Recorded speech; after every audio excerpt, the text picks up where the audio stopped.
Welcome to the New World Order Exploration Forces. This will be session 3 of the ongoing campaign. A general background is that 3 ships sailed from the Empire of Rowan to chart and find and discover lands unknown in hopes of building colonies there. We find our settlers that have discovered the lands unknown so far, the new beginning here.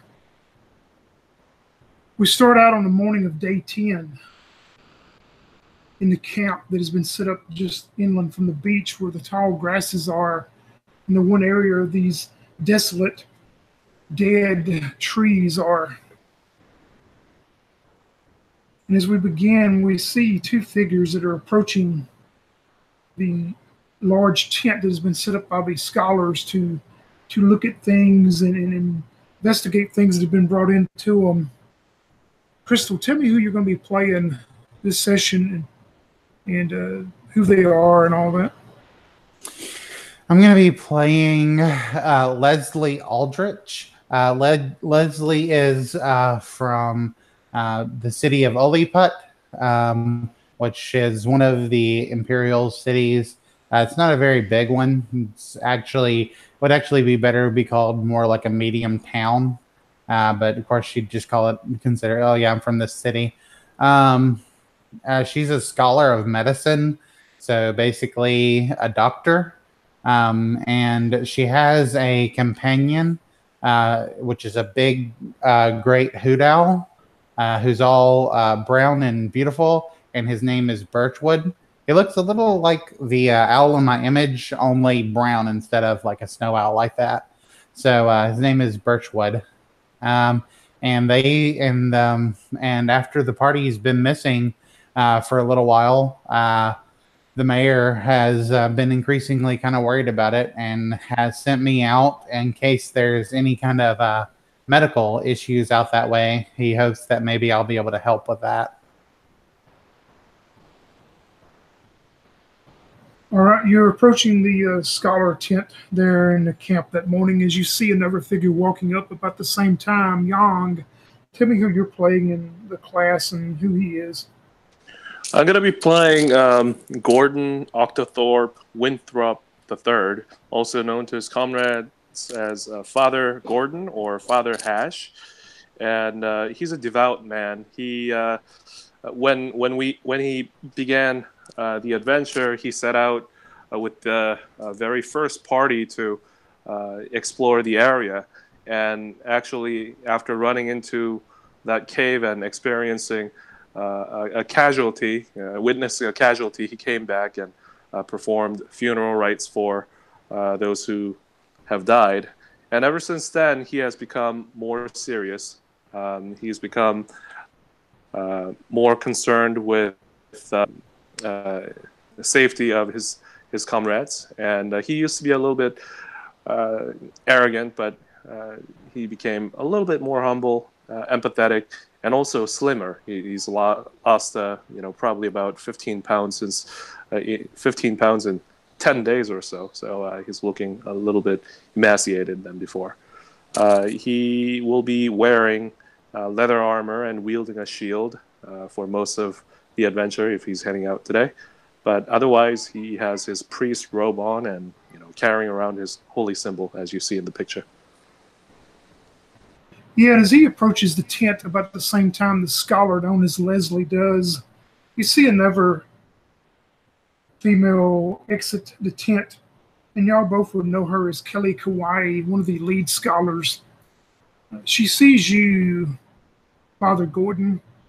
She walks up to you first and she goes, "Oh, Father Gordon, I was fixing to come and try to find you." And she reaches out with that wooden pipe that you had found several days in the past, and she says, "We've did some looking at this pipe, and it seems that it has properties that are unknown to where we've come from, but the best that we can discover is this wooden pipe. If you put any type of tobacco in it and smoke tobacco through it, it seems to cast like this fog that approaches and comes out into this 10-foot radius, and anybody that's standing there, evidently besides the person using it, it causes some type of blindness and stuff. So maybe it will come in handy for you in your expeditions and stuff. But definitely keep it on your person, or if you don't think it would come in handy for you, we'll definitely find someone who can use it though. And she hands you the pipe back. Well, that is good to know. But perhaps it is hidden magic. Or I pray that it is a divine gift from our Lord. I'll keep your word in my mind and carry it around just in case it becomes useful. Why, thank you. And he takes the pipe and stows it away. And as you yep. As you do, you turn over and you see Leslie standing there, taking all of this in and admiring maybe her being a scholar, even though she studies medicine, admiring this stuff. And Kelly turns towards you, Leslie, and she goes, "Well, I know you were, I guess, friends with Danny, and Danny had left something with us to try to study the properties of it. And, you know, since he's not been heard back from yet, I know he's still out. I thought maybe if when you see him that you could give this to him. We found the properties," and she hands you out this brass candle holder. She says, "It seems that this candle holder and the candle is something that ever," and you see a small flicker coming off the candle even in the midday light of the morning. Seems that it radiates light for like 10 foot, but if you see Danny later, will you be sure and give this back to him? I don't know if I'll be around this afternoon. We've got a busy day ahead." Yeah, she'll take it and she'll sort of look at it and go, "Oh, that's absolutely amazing. Yes, if I see Danny at any point during the day, I'll be sure to do that." And as Kelly is actually native Hawaiian, my Leslie will actually do an honorable kind of thank you kind of thing, and something that would be, you know, akin to when you leave that place, you say goodbye, and she would do it in their native language and everything to show respect to her and stuff. And she returns the cinnamon, of course, to you, and she says, "Well, whatever your day holds, be careful. That's the main thing." As you and the father turn back to maybe head off to see what's going on that morning, you see the military commander known as Sergeant Sanchez. You see him approaching with another one of his soldiers that is about the same build and stuff of Sanchez. He's a very short, stocky, bald-headed, Spaniard-looking fellow. You see that he's wearing a sword at his side. On the other side, he has a hand axe. He seems to like being wearing this leather armor. And across it, he has these ring mail across it. But he has braided across it two black powder pistols that are stretched across him. And Sanchez comes up to you and the father, and he goes, it seems that they're sending out more scouting parties. We had a scouting party headed to the northwest that I believe it was Danny and Salvador and Sister Mary, one of my soldiers, and they've been gone for most of the day. We haven't heard back from them, so the mayor wants to have another party head out that area and see if maybe you can connect with them and see what they have found. And possibly, if you want to, it would be fine to go ahead and camp for the evening, because it may be late once you establish contact with them. But anyway, I'm sending Vinzi with you, and this little short soldier just looks at you. He doesn't say anything. He's just very determined look. You can tell he's probably an older, probably lifetime military service, but he's just sitting there looking at you. And Sanchez says, "Well, just you three be careful also, and we hope to hear back from you maybe tomorrow or the next day if you do stay out and try to find out what's going on." Yeah, she'll tell her in her native language. She'll say, in whatever the native language this person speaks, she'll say, "Thank you very much. May the Lord be with us in our travels. I'm sure we will need his guidance. Indeed, you speak like a most spiritual man. Well said.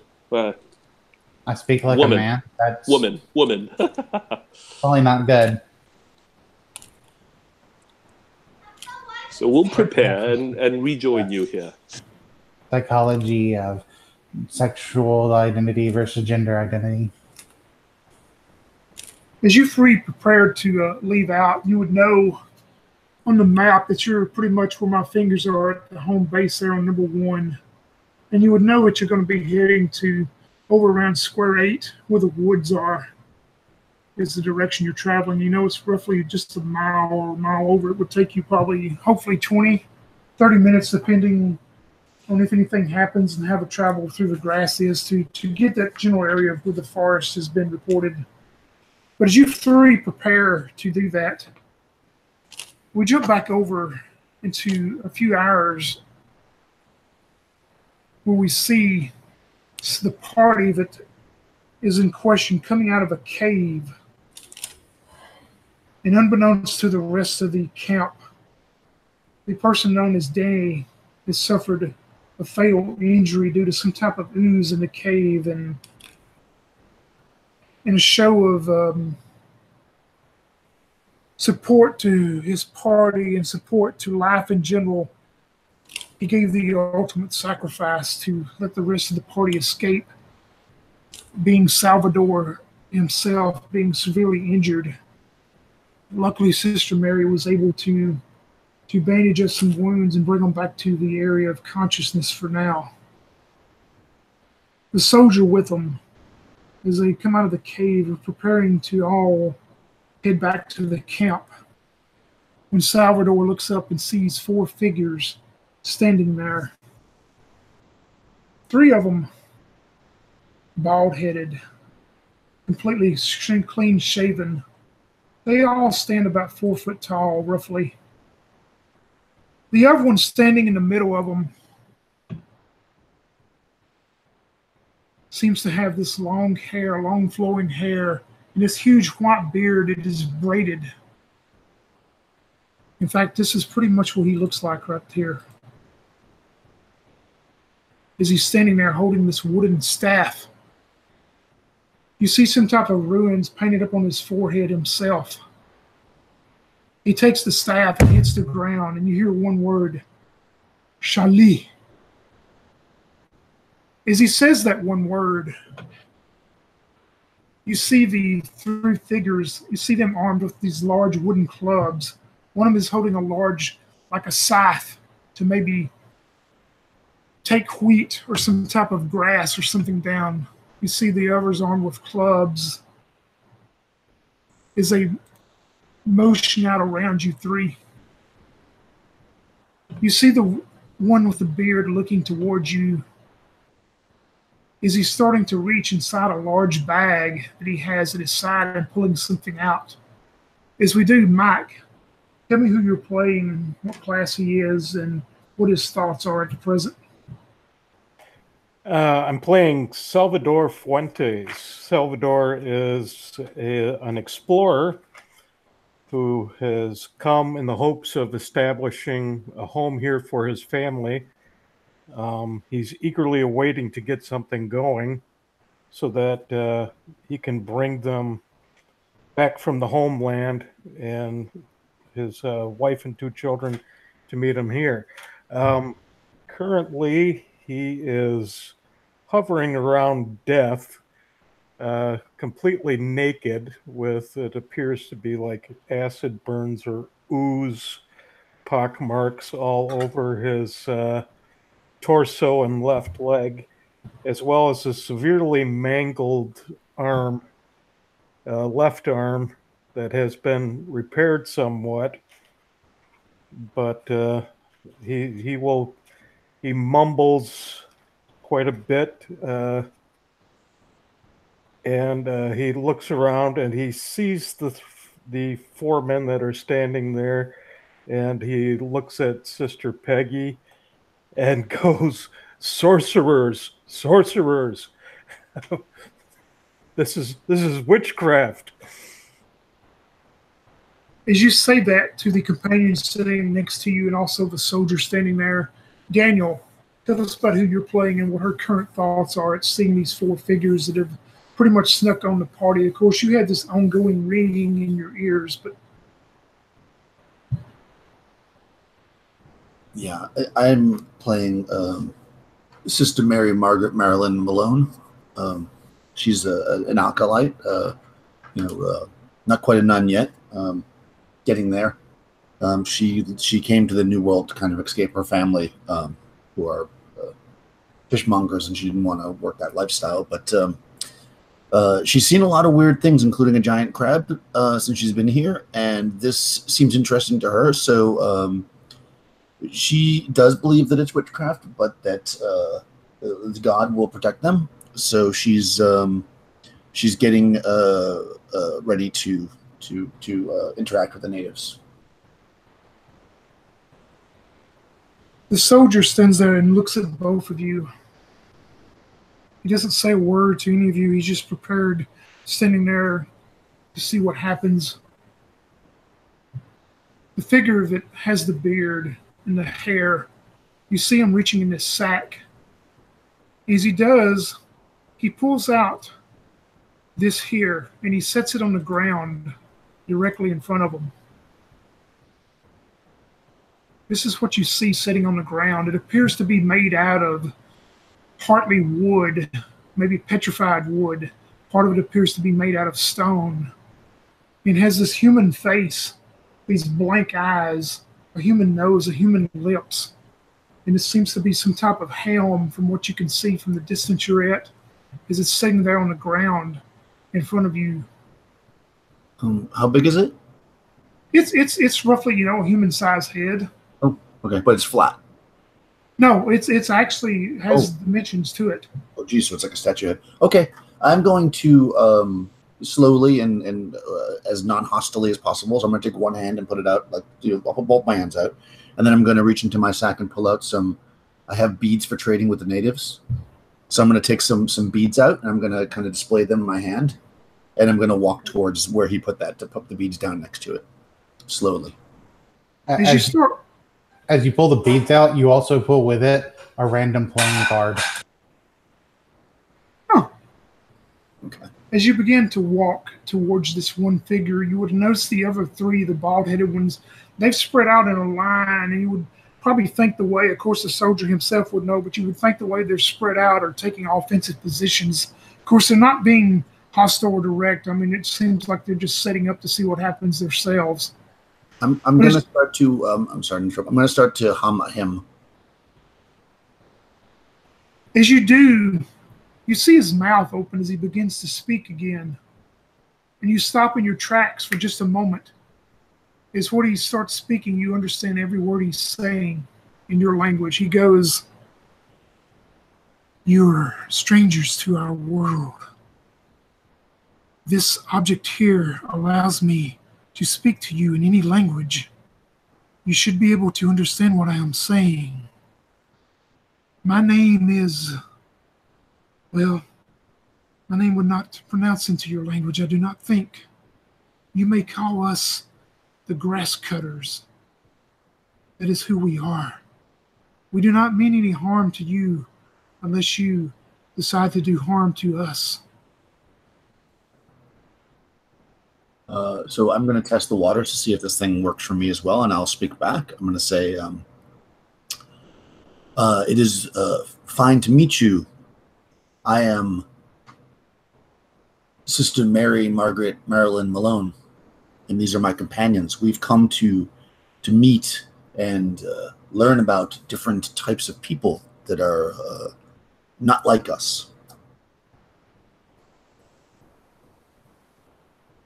Yes, I understand that you've probably traveled from very far because we have never seen your race before here. And he looks down towards the head, and of course, like I say, you can see the humanoid face and stuff. And he looks down towards it, and then he looks back up and he goes, "Except in these artifacts that we have found, as you will see, this pretty much resembles you and your companions in such of a way, but I see you are offering a gift. I see you have a companion that seems to be very severely injured. If you will allow it, I can step forward and help him. That would be much appreciated. And I say, Salvador, the grass cutters will help you. Don't let this demon bewitch you. I mean, he's putting a curse on us. I mean, you heard him. Now he can speak our own language. This is clearly a miracle. Only such a miracle could be brought forth by the goodness of God. This is a miracle. This is a miracle. I mean, Danny was burnt up in the fires of hell, and now this demon just can start speaking to us, whatever. Well, perhaps the sacrifice that Danny made has led us to a better place. Because okay, well, if you do you believe that we really can trust this warlock? So I have a question, Tony. Sorry, I may have Sure. Can I cast any of these spells on other people? Can I do warding? Could I cast it on Salvador? Let me pull that up. I got it right here. I sprinkle holy water on him instead. Oh yeah, you can use it on anything. Okay, I'm going to say, I'm going to go up and I'm going to give a prayer over Salvador and sprinkle some holy water and like put a cross like on his forehead or something. I'm going to say, this will protect you just in case. And I wink. Thank you, sister. I appreciate that. Thank you very much. Very much. A blessing on you. So then and I step away to let knowing that it doesn't last very long, I step away to let the grass cutter priest to see what he's going to do. He watches intently at what you're doing, and he says nothing that comes out through the interpretation at all. He goes, your friend has reservations. Your friend has, I guess you would say he's scared of us. Maybe much like my companions are scared of you. I don't want this to turn into a bloodbath, because I can assure you that your bodies will lie on the forest floor. That is not a threat, but it's just the way that things work in this world. If you will allow me to approach, I also can see that you are affected by something. I think I can help you also. That would be much appreciated. We are here in peace, I say. He starts approaching you, Sister Mary. He's holding the staff, and at the top of it, you see kind of a gem, a whitish-looking gem. It is at the top of it, appears to be encased in it. He walks up to you. He says, I need you. The head is still sitting back way where he set it down, but you still hear the words coming into your language. I need for you to close your eyes for just a moment. May I kneel? Yeah, and you I don't know how tall Sister Mary is, but like I say, he seems to be about 4 foot tall. So yeah, you can kneel. If it's okay to kneel, I'm going to kneel and like pray while he's doing whatever he's doing. You kneel down. You feel his very stout arm and hand grab onto your shoulder, not in a forceful way, but just you can tell he's a very stout person as he reaches your shoulder. You hear him mutter something, but this time it is not interpreted into the common language. It's these one-word syllables again. And immediately, almost as soon as he takes his hand off of you, the ringing that you've been suffering in your ears and the imbalance and stuff, you feel that it's completely washed away and gone at this point. Oh, praise the Lord. Thank you, friend. Don't sign his book. Whatever you do, don't spill blood and don't sign his book. I sense good things about this one. He looks towards you now, Salvador, as you say this, and he goes, if you will allow, you are in terrible shape. I do not know if you will make it back to your base, but if you will allow, I can help you. I will cringe a little bit as he approaches. I believe I'm still on the ground. Okay. So, yeah, and I just kind of scooch back a little bit more out of reflex than actually trying to get away from him. He kneels down and he reaches out and grasps your shoulder, and you can feel the tense of the strength of him as he reaches and touches you, and he mutters some words, one-syllable words again that you do not comprehend or understand at all. And as you do, you look down towards your body, but it's pretty much naked now due to the ooze that had ate away your armor and your clothing. You see these sores and this acid that is burning to your body. You see them start closing up and mending, and scarring already starting to take effect over it. You were down at 2 HP, but you feel so much better now that you know that whatever he has done has permanently restored you to your max HP right now. And he kind of, Salvador kind of flexes his arms a bit and looks at his hands and goes, "What kind of witchcraft is this?"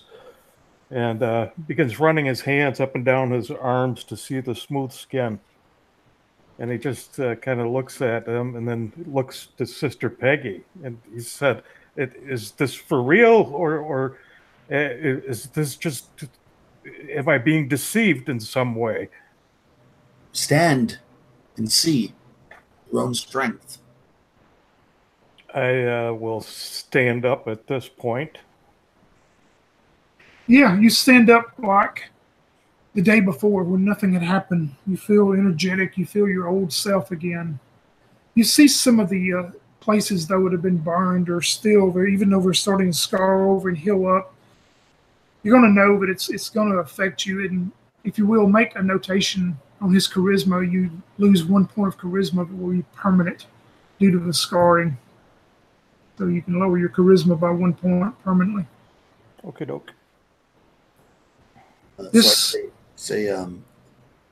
Obviously our friends are more angel than devil, because only pain comes from the devil and only healing comes from angels. So perhaps they're true. Perhaps this is a blessing. I just kind of reach out and I touch the bearded gentleman just to see if he is truly real. when you touch them, it's kind of like static electricity at first. As soon as you touch them, you get a little shock, and maybe you jerk back real quick. Not a shock enough to hurt you, of course, but just more of a surprise. Yeah. And he lets out a hearty laugh, almost in a laughter that you've never even heard before. And he goes, "Yes, everything I have done here today is real. Now that you are both back to who you should be, we need to speak about business now." Okay. Let us speak. You see the other three bald-headed ones that are still standing back there. They've pretty much lowered. The one's carrying this large scythe. He's just kind of put it down on the ground. The other ones have reholstered their clubs as they're just standing there nonchalantly, pretty much like the soldier with you is, Rodriguez. This subject looks at you and kind of makes a circle with you all, and he goes, "As I've told you, you may call us the grass cutters. The reason we are called that is your camp sits near a large field of that very tall grass. Every time during this season, very soon in a few days, my village and other villages will come to that area to harvest the grass. We use the grass for things that we make, and we weave and we trade with other races that are on this world.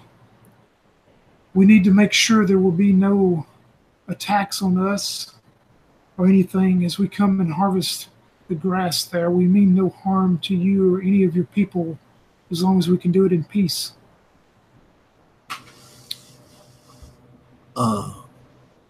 I had heard that the grass could be dangerous. Do you know this? There are demon ants in it. Ants as big as horses. We have ways of making sure the dangers are not there when we come. I cannot explain it to you. You would not understand. Would it be allowed for our people to trade with you? Yes, I will take that back to my elders and my leaders and explain to them. As of now, there are two things that are required. Number one is to allow us to come in and cut the grass, as we always do at the end of the season now. That is the one thing we ask. The other thing, we have noticed that you have come out of one of the ancient caverns there. He's, of course, talking about the cavern that you just come out of with the fresh flowing water. Yes. I am not sure that you have noticed the drawings on some of the cavern walls. They are very ancient. They are of our race. That cavern is very sacred to us. We are going to have to ask you to never return to that one again. If you can agree to that, we will hopefully establish more things to do together in the future, but you cannot return to this cavern again. It is too sacred to us for you to interlope into.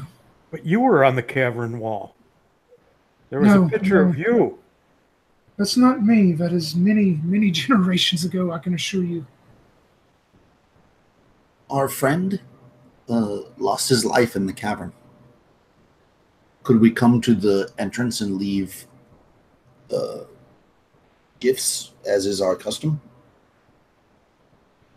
When you say that, he looks at you very puzzled, maybe not about the gifts or the custom, but he goes, how did your friend lose his life in there?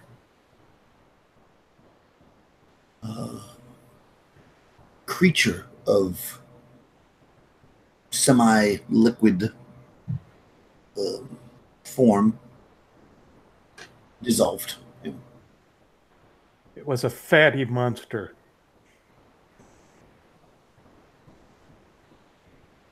When you say that, he looks back towards you, Salvador, and he says, is this how you obtained the injuries that you had? I said, yes. It began to cover me rather quickly.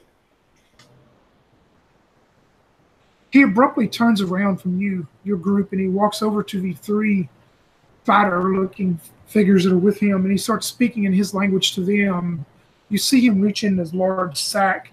He hands each of them something that you cannot really tell. It looks maybe like some kind of gem or something that's set, but he hands each of them one. And he motions towards the cavern. You see all three of them taking off, running towards the cavern. They go past you through without saying a word and enter it. He comes back to you and he goes, I understand you used the word earlier that I will use now. Devils, demons. We have other words for them, but I can assure you it will be run out of the cavern and taken care of now. But we are sorry for the loss of your companion, but you've got to agree to never enter this one again. Okay. I could agree to that. Is it okay to leave gifts outside? Is the question. Yes, you may set up, I believe you would call it a shrine. Okay, I appreciate that. I can give you my word that I will never enter the cavern again, nor will these. In fact, we will not. And I turn to the soldier who's probably been taking notes where we go. Say, we will remove from our records that where this location is.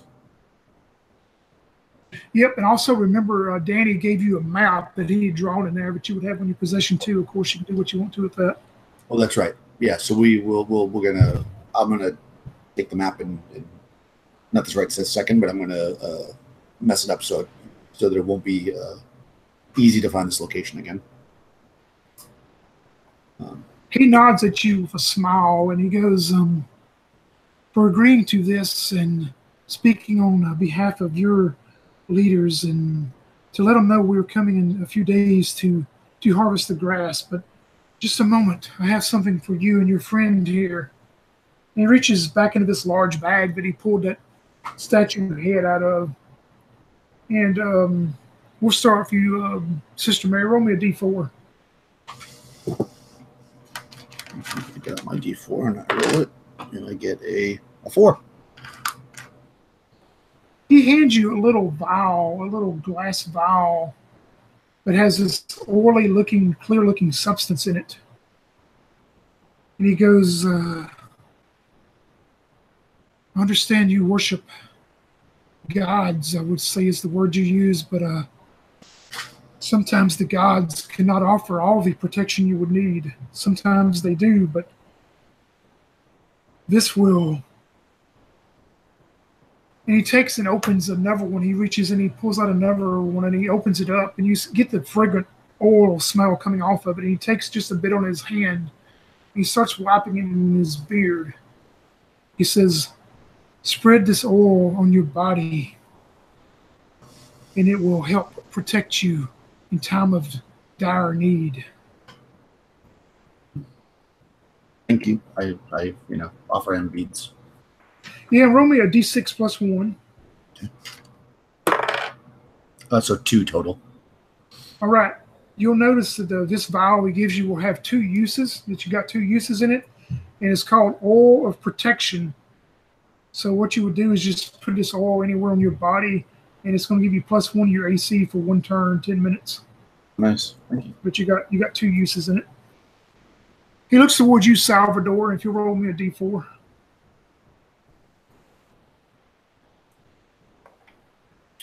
Three. He reaches in this bag again and he pulls out these well-worn leather-looking gloves. It appears like they could just, bend and stretch to almost any size. And he goes, I believe these will serve someone of what you do quite a bit. Here, take these and see if they will fit. And sure enough, if you do put them on, it seems like they just stretch and conform straight to your hands. And if you'll note down, they are gloves of climbing. You can climb any kind of difficult surfaces on a 5 or 6 chance. So you have a 5 out of 6 chance to climb any difficult surface. Very good. I thank him. I kind of cringe. Not sure if I actually have made a deal with the devil now, but and since I'm standing stark naked, I find it a little funny that I'm sitting here with a pair of gloves on. That is true. Yorks. On that note, I will give you. I'll take off my outer robes because I'm wearing like a dress. I'll give you a dress, basically. Excellent. Yeah, and Salvador has a blanket, like a bedroll blanket he would offer too if you wanted it. I mean, I'm sorry, not Salvador, Rodriguez, the soldier. Yeah. Okay. I will cover up my naughty bits. He looks towards you and he says, for now, our business is done. I must go and check on my companions to make sure they are taking care of the devil in the cave. You see him jog back. He picks up the head that he set on the ground. He puts it back in this bag. It seems to expand and conform to it. And he goes, we will come in a few days to harvest the grass. I will not be with the party that comes, but they will mean you no harm, I can assure you. And he starts trotting off into the cavern. All right. I wave goodbye and I turn to my companions.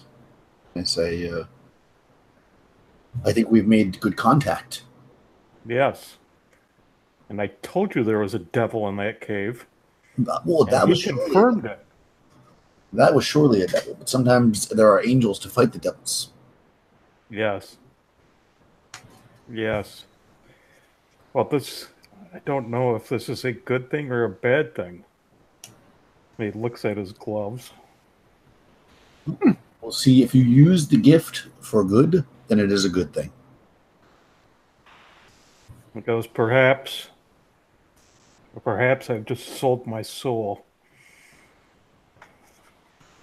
Oh, I had sprinkled you with the holy water and protected you. Oh, I'm sorry, sister. I have such little faith. I should have remembered that.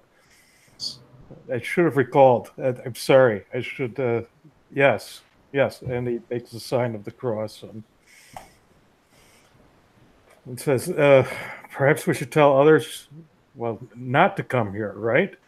That's right. Well, yes, we will selectively forget the exact way to come. But we'll describe it and then make note to not come in. And we will definitely describe the shrine that we will make for Danny before we leave. And I'm gonna then start to look for some wood to make like a little cross that we can stab in the ground and put like in front of Yeah, as y'all do that and they have disappeared into the cave, we'll jump back to the other party members that have left the main camp. We go back to Leslie, we go back to Father Gordon and the soldier known as Vinzi. You three have made your way, you're making your way through that very tall grass that you've heard stories about, that there's some type of vine or some type of things that could try to attack you in that. But as you make your way through that way, headed towards the forested area itself, you encounter nothing. It is very smooth as you begin to enter the forest, and you start seeing some notches in some of the trees made by axe that you would know are some type of trail symbol. Of course, the soldier would know it, of course, but maybe also you, Leslie, from a scholar, from studying, you would know that this is a trail leading probably one of your party made to be able to follow and track. This grass, Leslie would like to collect some of it, and like she has like some glass jars with her. She'd like to collect some of this grass and the soil with it, like kind of uproot it and put it in one of her glass jars, because it could have some kind of medical purpose or something like that. Even though she's not a botanist, there are botanists back at the camp, so they'd probably be interested in this. Yep, you're able to get up some root and pick up some of the topsoil and stuff from it. Sure, no problem, and take some with you. All right, and also she's gonna have birchwood, like flying above the landscape, keeping an eye out for us. So like, if he could be like a warning signal, like if he sees something, maybe he could let out a screech. He sure can. Is your friend finding anything over there? He hasn't given us any screeches yet.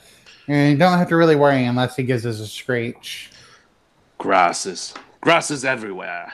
Are we on the right track, or are we getting lost, Leslie? I don't know. I'm a doctor, not a tracker, to be honest. I don't know why they didn't send a tracker with us. You know how dangerous these grasses are. Well, I've heard stories, but I haven't seen anything to confirm the rumors yet. Well, we've been here for 10 days, and how many men have we lost? Good point. We have lost quite a number. Well, let us find our way to... What were the fellows that are lost again? What are their names? Salvador. She like takes out a notebook and like is flipping through it. Salvador Futines and Sister Mary. Sister Mary? I should have known. All right, well, let us make our way there quickly. And he follows him. Yeah, as y'all begin the trail and entering this beautiful forested area off of the grassland area, you hear your owl. Leslie, you hear your owl as went on and maybe scouted ahead, start making some noises. It may catch your attention, at first of what's going on, but you see it fly back towards you. It comes down. I don't know if it lands on your shoulder, your arm, or whatever, but as soon as you make eye contact and see it, you seem like it's at peace. It seems like it's very happy and very joyful to be in this forested area is what you're able to gather from it. Kind of, yeah. It's resting on her arm. She'll kind of give him a little neck scratch, and she'll let him, and then she'll like move up so he can get on her shoulder and say, "Birchwood seems happy. I don't think there's anything around. He may have also caught lunch." Birchwood? That is an owl, is it not? Yes, and his name is Birchwood. Well, I have always thought that owls are nocturnal creatures. That's a good thing that the Empire doesn't pay you to think. That's what they pay me for. Ah. He waves the comment off and then just continues the march. Yeah, and like I say, your owl continues. If you sit it back up in the air, it just seems to be so at peace and so at home in his forest that of course, maybe you think it's just natural, but it seems to definitely be at home in peace. And if you and Father Gordon roll me a d6. Okay. Gordon gets 1. 5. Father Gordon, you and Vinzi, the soldier, at the same time, as he rolled a 1 also, at the same time, you see this off. The forest seems to be getting quite a bit thicker with a lot of shrubs and a lot of low-lying trees there as you're following the trail that seems to be left by some of your party members. But you both see this at the same time. You see a flash of something in some of the lower brush. And all you're able to see is this small, maybe at first you would think it's a cub bear or something. You have no idea, but you see this very small, fur-covered, humanoid-type figure standing there. And it seems to be watching you, but as soon as it sees that you notice it, it completely disappears into the thicket again. And you could tell maybe it was 2 or 3 feet tall at the most. And it was this brownish fur, greenish tint. It seemed to have some type of natural camouflage to it. But it's just like a split second and it's gone. What was that? He looks to Vinzi. Vinzi looks towards you and he goes, I guess it was a baby bear. No, it was fur covered, but it was definitely a humanoid figure. What's the weather like outside? That is a good question. I got a weather chart right here that I had put up, so I'm fixing to tell you what it's right. Well, since you asked, you roll me a d20. Okay. 14. All right, roll d4. 3. Yeah, you notice the no change. It's a beautiful day. But you also notice it appears like once y'all got to the end of the grasslands, it's entered this forest, and there's like a wind coming from the east. There's a light wind coming, nothing of maybe 5-10 mile an hour breezes coming through from the east. Okay. Cool. And you said it's like a bright sunny day? Yeah, it's a beautiful day out. Okay. She says, maybe the sun is getting to you. That can cause hallucinations, or maybe it was just the wind playing tricks on your eyes. No, that can't be. Vinzi and I both saw it. It was a fur-covered little thing. I thought it was a child or a midget wearing fur. Well, Vincian seems to believe that it was a bear. Would you like me to send Birchwood up to see what he can see? Well, given that he can see during the daytime, go right ahead. Okay. Birchwood, fly. And she'll kind of toss him up in the air. As he takes off, Vinzi looks towards you, Leslie, with just this look of disdain. Then he looks towards Father Gordon and he goes, she has no idea of what goes on in things like this. She has no training in this. I say we approach the area over there and we look for ourselves. Well, we don't want to be sidetracked from our mission, which is to reconvene with those who have gone out. And I think we should keep to our path. Do you believe that the priest has more training than me because he's a priest or because he's a man? I'm just curious. He ignores both of you and starts walking off to that area. He's got his hand axe in one hand and his sword in the other. Your owl has flown up into the sky there, Leslie.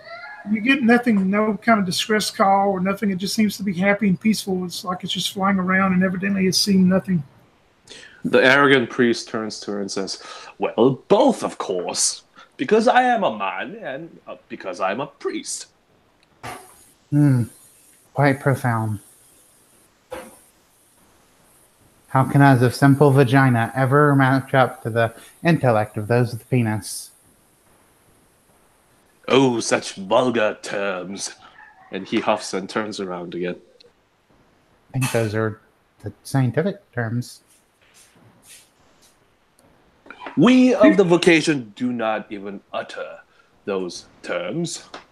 We would rather not think of it.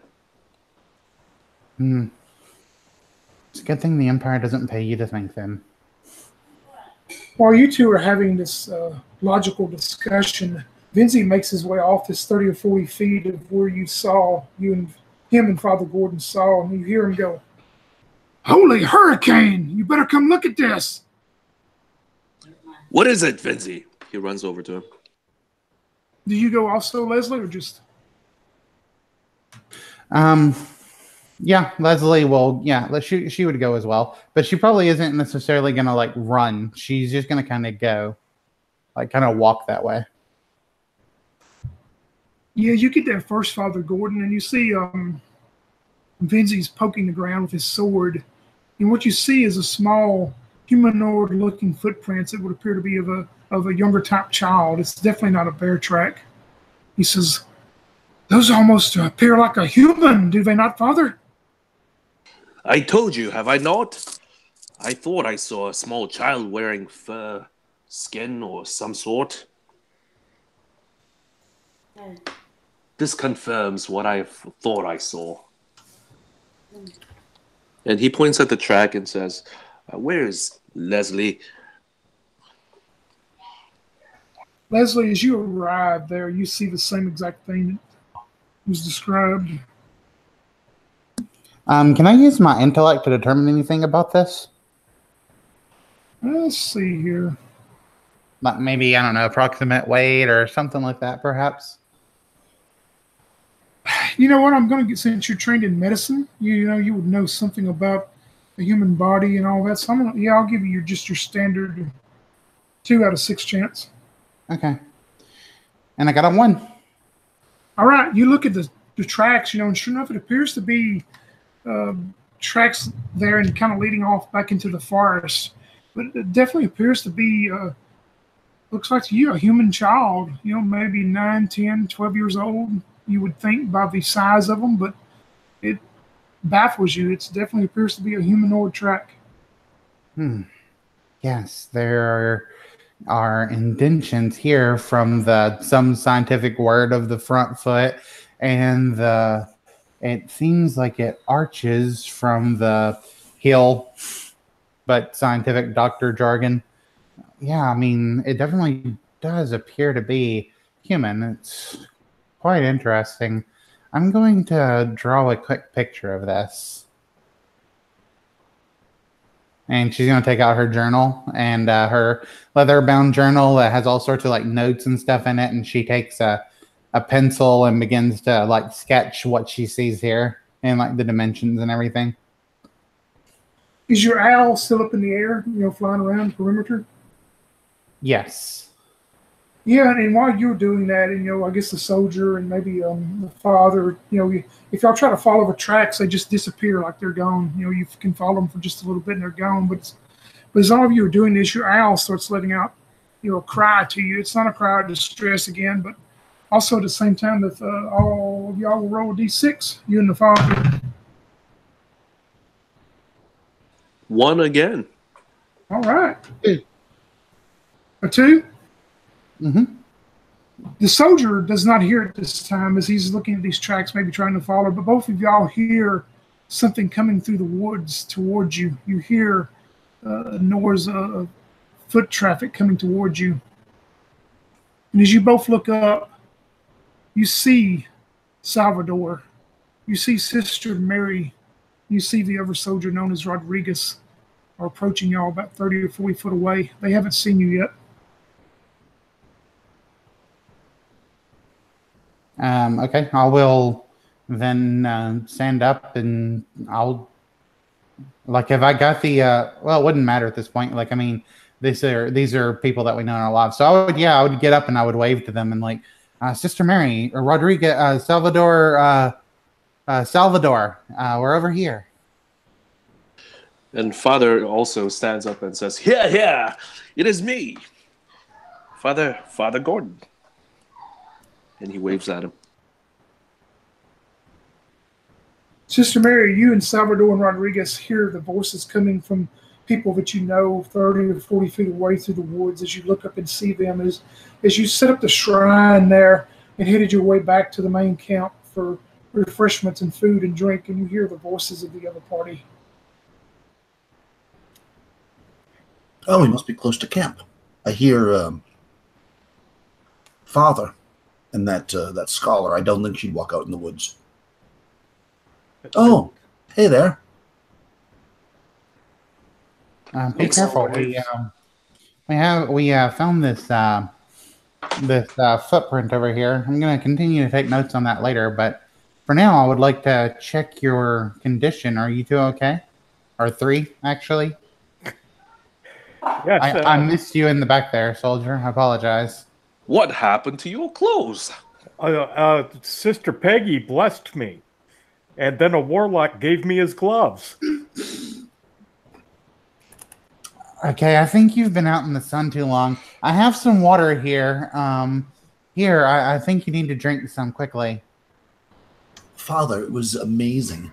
We met some natives, and they're going to come and possibly trade with us in 2 days' time.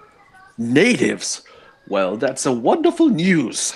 Finally, we get to meet some heathens and savages to whom we should share the gospel of our Lord. Meeting them is why we come to this strange world in the first place. And they said if we don't let them cut the grass, our bodies will litter the forest floors. Savage talk. They don't know what we are capable of. Yes, true. But perhaps peace is more of a move to make than war at this point. But wasn't there another in your party? I thought we were to ask for to search for 4 of you. Danny was burned up by the demon fires after we were attacked by a devil. By the heavens! The devil was inside him, and he was lit to flame and burned to ash. Have we found any trace of him at all? I have the little sack with his ashes. My lord, yet another casualty. Have you guys eaten any strange foods recently? Like maybe mushrooms that you've seen growing around or something? Well, a demon child did give us a bottle, but I didn't drink of it. Danny drank it. Yes, I didn't. That is true. Mm-hmm. There was a demon child as well. Okay. Well, we should really get you back to the village. Yeah, just here, take some water first, please. And I have these pills here too. You might need a couple of those. It's just aspirin. Should be okay. As you begin to do that, Leslie, promote out the water and some sustenance for them and help them with, you can tell they've definitely been through a lot. You hear your owl let out a scream. And about that time you hear shh, and you look, and as soon as you look, it hits you right in the side of the face. It doesn't hurt you at all, but it comes out of the deal and hits you in the side of the face with a little leather pouch that is tied up. And then you all hear a little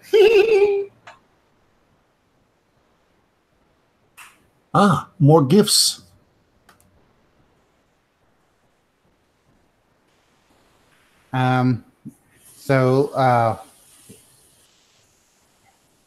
Yeah, Leslie's gonna quickly drink a little bit of water herself.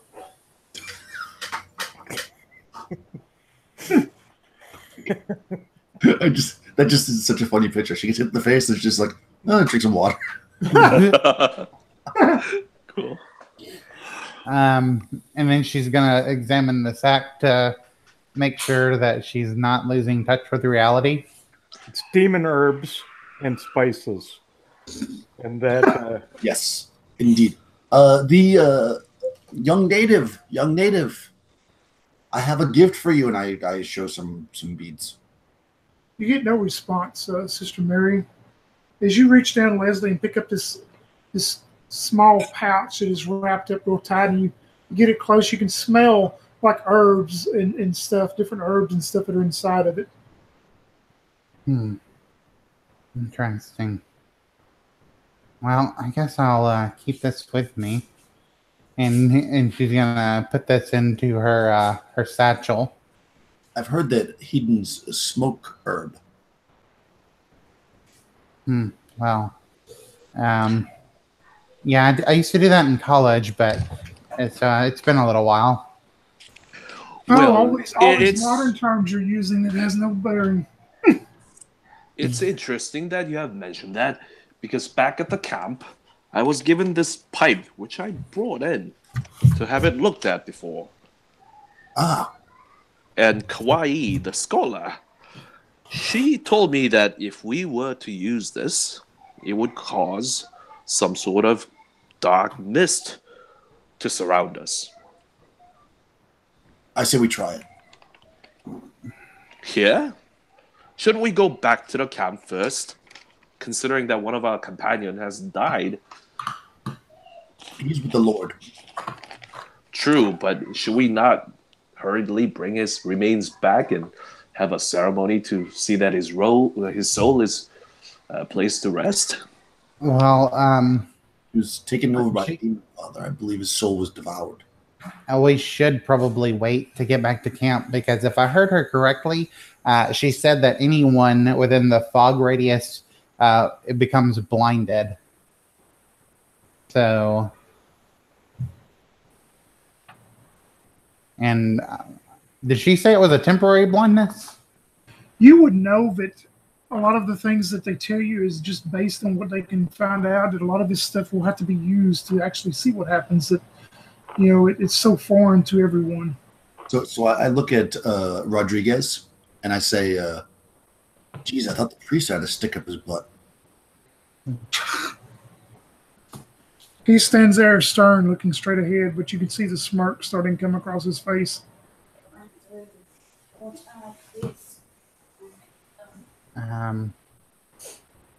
Okay. we need to go back and tell people to let them cut the grass. That's true. So on the way back, you should tell us more about these people who wishes to cut grass. Yeah, why do they want to cut the grass?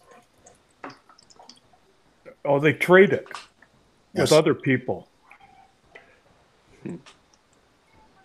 Hey, Leslie, note down that bag that you put it on your person, right? Yes. Just note down it's a bag of herbs, and it gives you a +1 to your AC as long as you carry it and use it. So your AC will be 15 now. Oh, cool. Guess we're not smoking it. Put it in the pipe. Yeah. Okay, so let's. I was going to say something. I forgot what it was. I was just about to say it, and then you told me to jot that down.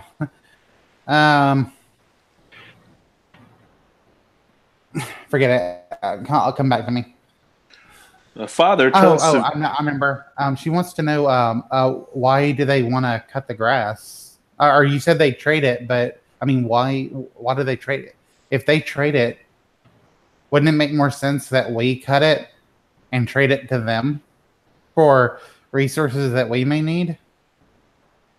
We can take part in the trading, but that is their land, sanctioned to them by their beliefs.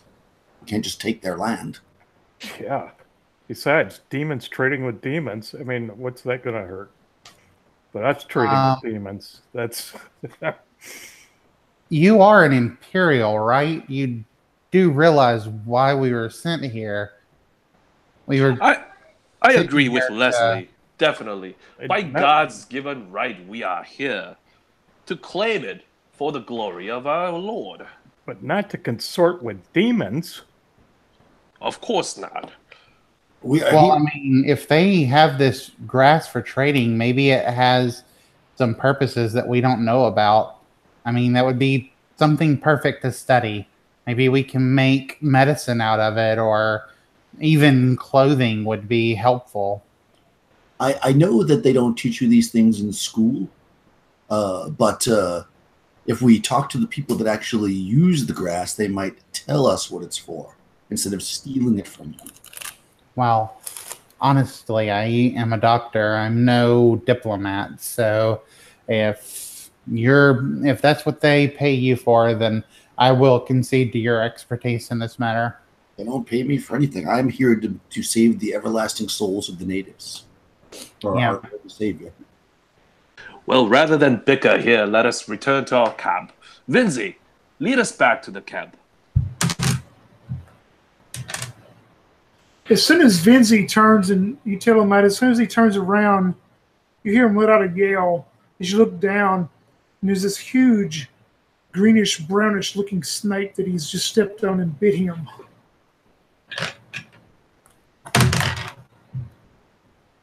You see him look at you with such a gasp of breath and air, and he just goes, "I'm not going to make it." He falls over unconscious. Leslie is going to quickly run up to him. Is the snake still there? Yes, it's still there. Okay. Leslie is going to take out her pistol and quickly shoot the snake if she's able to. Yep, roll me to hit. Okay. And a nat 1. Good Dr. Quinn over here. Nat 1, Also, roll me a D10. Do I also need to roll to see if it misfires? Yep, D10. 8. Roll me another D10. 7. You shoot your pistol at this snake, and you see the wound and the blood starts seeping off of Vinzi that you just shot instead of the snake. My word! Leslie, you have just shot Vinzi. She's possessed by the devil. Quick, take her down. Sorcery! Sorcery! I told you so. I'm wearing the devil's gloves. I'm wearing the devil's gloves. So I'm going to run forward and try to. The snake's there, right? The snake is starting to sliver back into the woods, but it's still visible right now. I'm gonna run and like be noisy to hopefully make it more scared. You know, I'm gonna like stomp and stuff as I run, and I'm gonna say, "Begone, Satan! Begone, Satan!" And then I'm gonna run up and try to bandage the soldier that was just shot by our doctor. Father Gordon rushes up right next to her and tries to apply first aid to try and see if he could, stabilize him from just dying of poison and being shot by the pistol. Oh, wow. Yeah, one of you can do it. If y'all want to try to bind wounds, one of y'all can do it. Whoever, which one of you has the better save? I think we have Cure Light Wound. No. We don't have that? Okay. No. The spells, you have to use the priest spell book, right? We don't have regular spells. Yeah, you have the,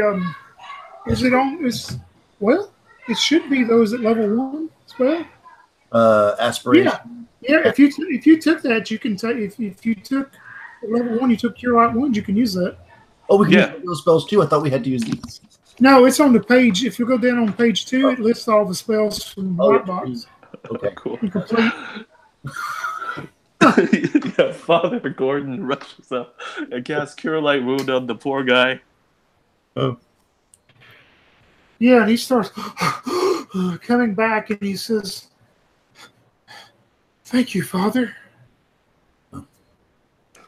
Just doing the good Lord's will, that is all. He looks down at his area of his leather armor that has the hole in it, and he goes, "Did the snake have a gun?" This is why a prayer is more powerful than science. I say snarkle, and I help him. Father Gordon shoots Leslie a mean look.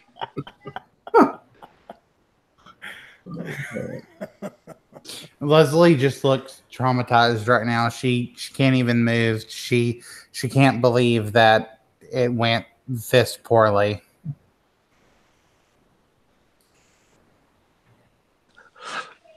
And the Father Gordon finally says, excuse me, well, they don't pay you to do that.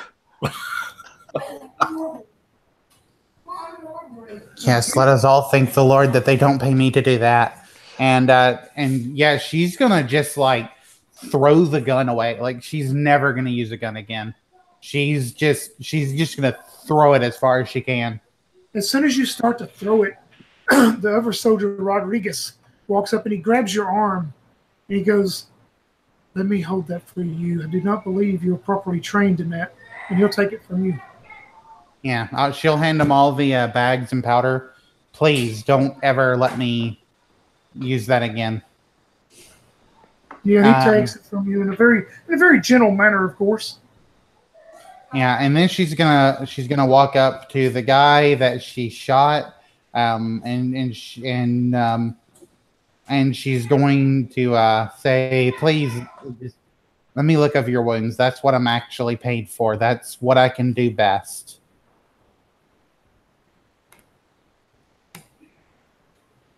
Yeah, and as you do that, you can finish bandaging him up. There's still some blood coming, but whatever prayer that Father Gordon used and his power of his deity that has pretty much healed him. But yeah, you can help bind up some more stuff to get him back to camp. Okay. Do I need to like roll my medicine? Oh no, you don't have to use that on. No, he's good to go. Okay, so yeah, I'll give him a temporary patch for now, and when we get back to camp, I'll actually do a more surgery type thing.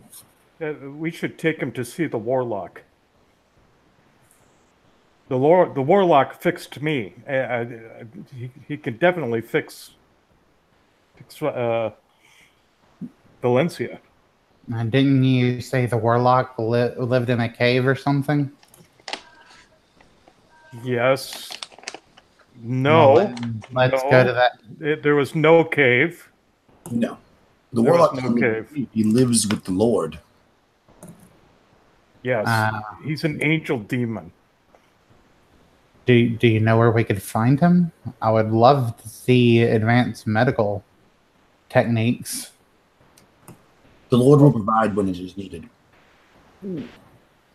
Angel demons and warlocks. This is way too much. We ought to get back to our camp as soon as possible. Yeah, you see, when we first came out here, I would have agreed with that. But now I have this little leather satchel of herbs, and I have no idea where it came from. So at this point, I have no idea what to think. Well, how about we bring it back to? How about we bring it back to Kawaii, and she may have some answers. Yes, I'm sure she has some friends that will be able to determine something about these. I also would like to turn in that specimen that I found earlier. If we could do something with this grass, that would be great.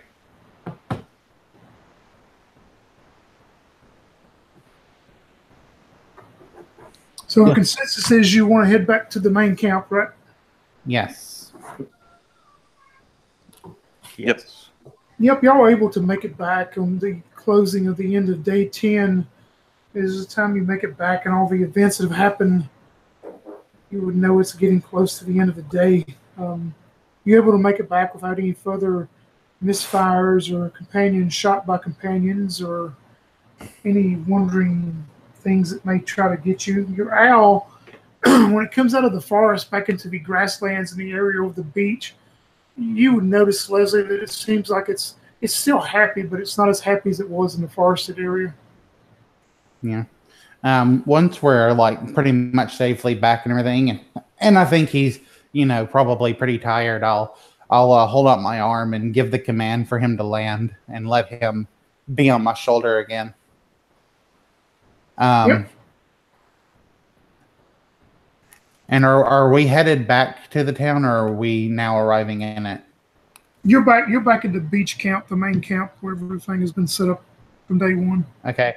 So Leslie wouldn't know this, of course, but just from a meta perspective, has that tree moved anymore?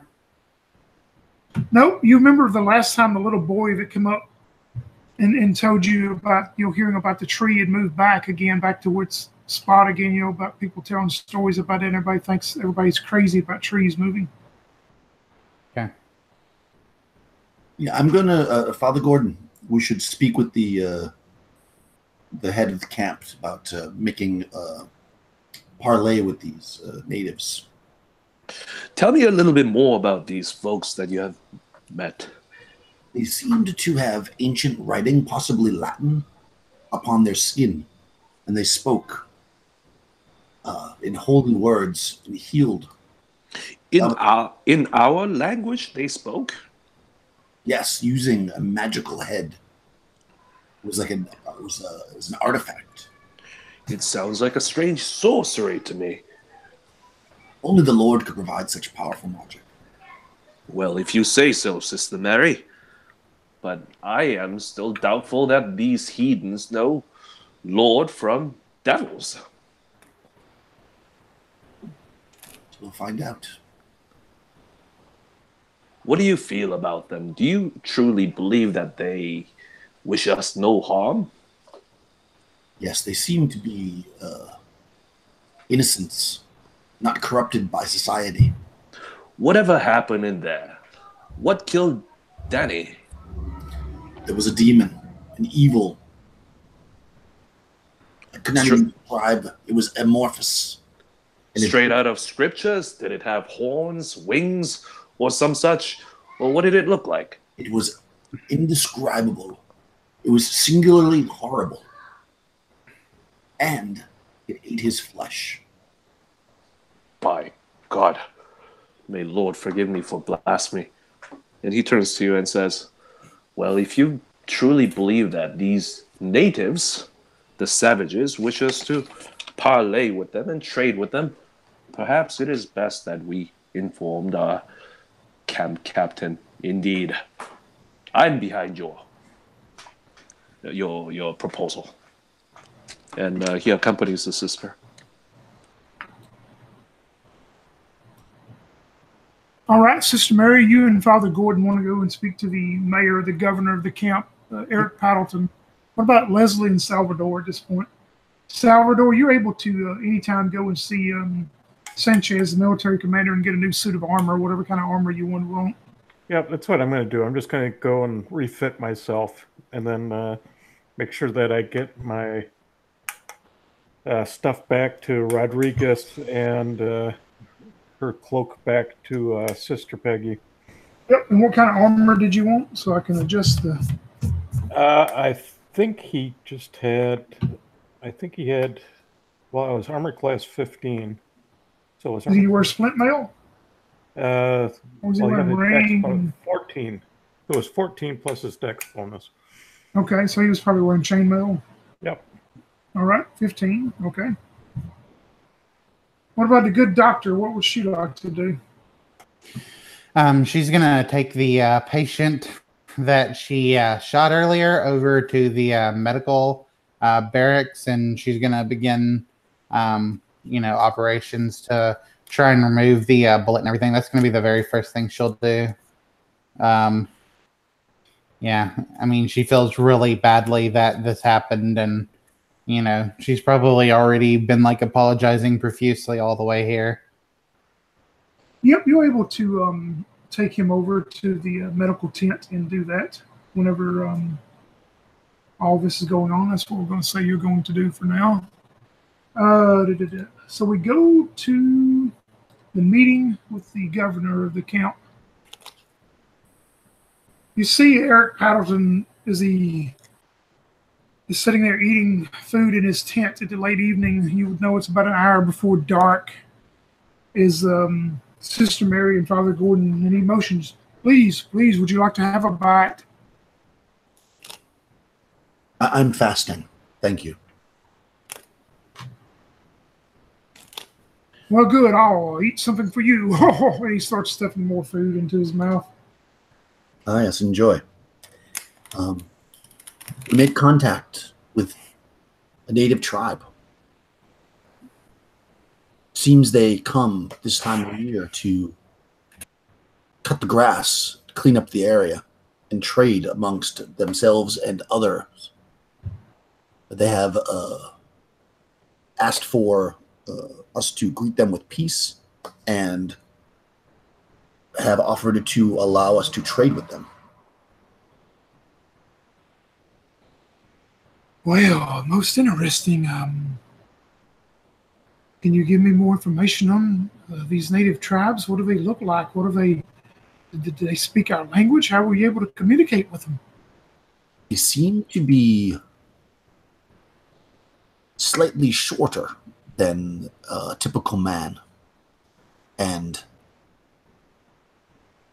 more of a native breed with body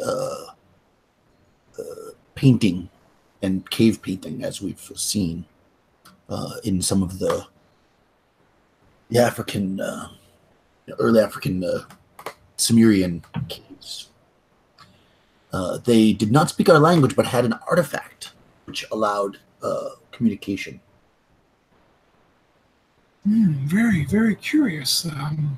You see at this point he's completely stopped eating as he's listening intently. So I say, interestingly enough, the artifact more resembled a man from where we hail versus these strangers. So it seems that others may have come before us. Very. We're learning quite a bit of different strange things about this land, or we're not. We've only been here, 10 days now? 11 days? It's true. But did you go ahead and make some type of verbal pact with these people for them to come in and cut the grasses, as they have said? I did. That's fine. I guess I will meet with them also when they come in. I would ask that you come along with me, though. I would be honored, as long as the Father allows it. I am entirely with you, sister. Okay. Thank you. He picks up a piece of food and eats it for a moment as he seems to be in deep thought. And he looks back and he goes, well, wonderful, just wonderful for y'all being able to do this and establish contact or things. But I understand you did lose a party member, though. Is that correct? That is true. And the natives seem to have known and have battled the beast which took him in the past. And when we told them of the loss, they went and destroyed the beast. So they seem to be of like mind as we are. Do you tell him about the gifts that were given to you? Yeah, I do. I say, and I show him the gift. I say, also he offered, not only did he help Salvatore with some healing miraculously through the power of God, he also offered us some gifts, and I show him the bottle. Say, this oil must be spread upon the body to cause protection. And gloves were given to Salvatore.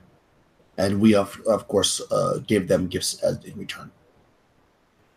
Maybe you should go to the scholar's tent and have Miss Kawari just take a little bit of that oil. Maybe she can do some research on herself, if you will, there, Sister Mary. But sure, whatever it does to protect you, keep it. Okay, I'll bring it to her, and I will let Salvatore know as well, so we can keep track. Well, the best thing for us in the evening would be to. You all seem exhausted and things. You probably just need to get some food and drink and rest. And come to my tent in the morning. Bring your group. I need to send you out on another mission in the morning and see what we can try to locate. It seems like your group has been doing such progress. I would think you need to continue the progress. Thank you for the vote of confidence. And leave. It is always a pleasure to deal with you, Lord Pendleton. But before I leave, the good Lord certainly blesses us with fine vintage. Yes? And he reaches in and points at the wine that he's having. Yeah, he reaches and grabs the bottle and his glass is about half full. You see him fill his glass back up as close as he can to the top. He takes the bottle, and you see that in the bottle there may be a quarter of it left, and he corks it back up, and he says, "Here, Father, enjoy." And he hands you the bottle. Bless you, Lord Pendleton. And then he takes the bottle graciously and leaves the tent. Sister Mary, you take the oil, the bottle, vial of oil over to the scholar's tent, and they'll withdraw just enough maybe to do some testing or samples on. And Salvador, you're able to get your armor late that evening from Sergeant Sanchez. Vinzi is being treated and well taken care of by the Dr. Leslie and some other medical staff as that goes on. And if there's anything else y'all would want to do the end of the 10th day of that evening, you can go ahead and do. Father takes that bottle and goes to the tent of Leslie. Says, "How are things going over here, Doctor?"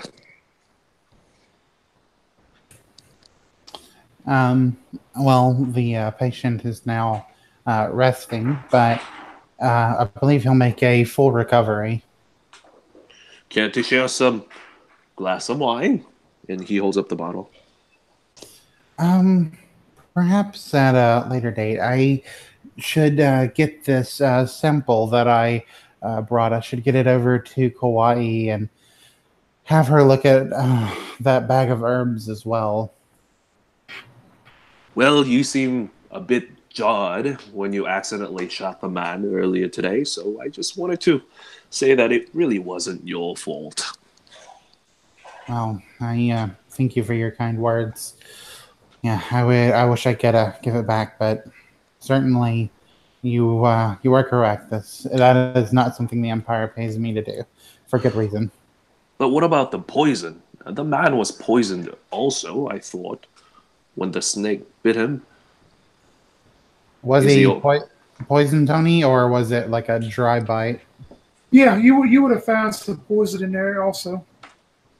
Yeah, there was a little poison, but we were able to extract it using most of it using some syringes and such. Hopefully, we managed to get enough out, and it maybe didn't invite into a major blood vessel or something. Well, glad to hear it then. You have a good evening. And then the father leaves the tent.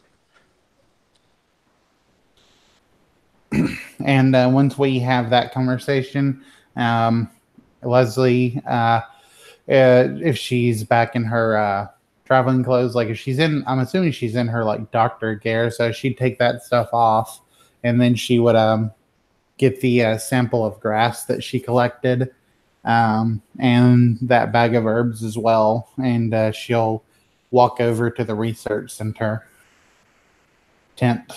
Yeah, if you go over and see Kauai, she's about to retire for the evening herself, but she'll take some samples of the herbs and samples of the grass and soil, and so she will have it dispersed out the next day to have some research done on it. Since I'm a scholar, like, am I allowed in the research facility? Oh, yeah. I mean, you've probably been in there before. I mean, you may not spend much time there since most of it's not medical related, but yeah, sure. Okay. So if they'll allow it anyway, I'll offer to help them that night. I'll eventually go to bed, but my character is sort of like the kind of person that always needs to be doing something. So she would offer to help with like any research that she could. Yeah, she'll tell you that they're not going to do anything that night, that they're all about to retire and have dinner and rest for the evening. They're not going to have anybody on staff that evening. Okay. But I mean, of course, if you're more than welcome to stay up all night if you want to, but you would also know that maybe tomorrow would bring a new day that you need to go back out. True. We're gonna retire and everything. Then yeah, she'll find the father and have that glass of wine with him. All right. Well, Salvador and Sister Mary, anything special they would want to do to retire at the end of the 10th day? Salvador is just going to sit around the campfire and tell stories about how Sister Peggy blessed him, and then an angel demon warlock healed him from all the afflictions of the devil. They all listen intently, everyone that tells you, some of them squinch at your stories, and, a few of them maybe notice some of the, if you're not in your armor now, of course, some of them may notice some of the scarring and stuff that you have, but they all listen pretty intently to your stories, and some laugh, some just looking, just a bear looking of, they can't believe what you're saying. I assume that they're all laughing with me, and I take no exception to everybody. And one of the soldiers walks up to you and says, "Yeah, it's crazy out here. All these people dying, and to hear that you were healed by some warlock demon. I'd say angel warlock demon. Angel warlock demon. What sort of crazy shiznut is that?" It's crazy, and I'll go into more stories about the demon crab and the demon ants, and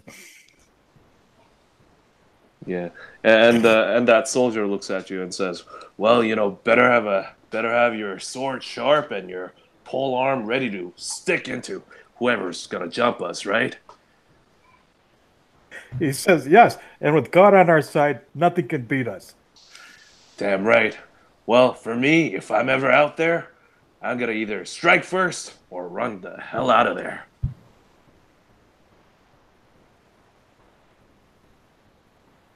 How about our good Sister Mary? Is there anything she'd want to do? Sister Mary is going to fast and pray until midnight or so when the moon is high, and then she's going to go to bed.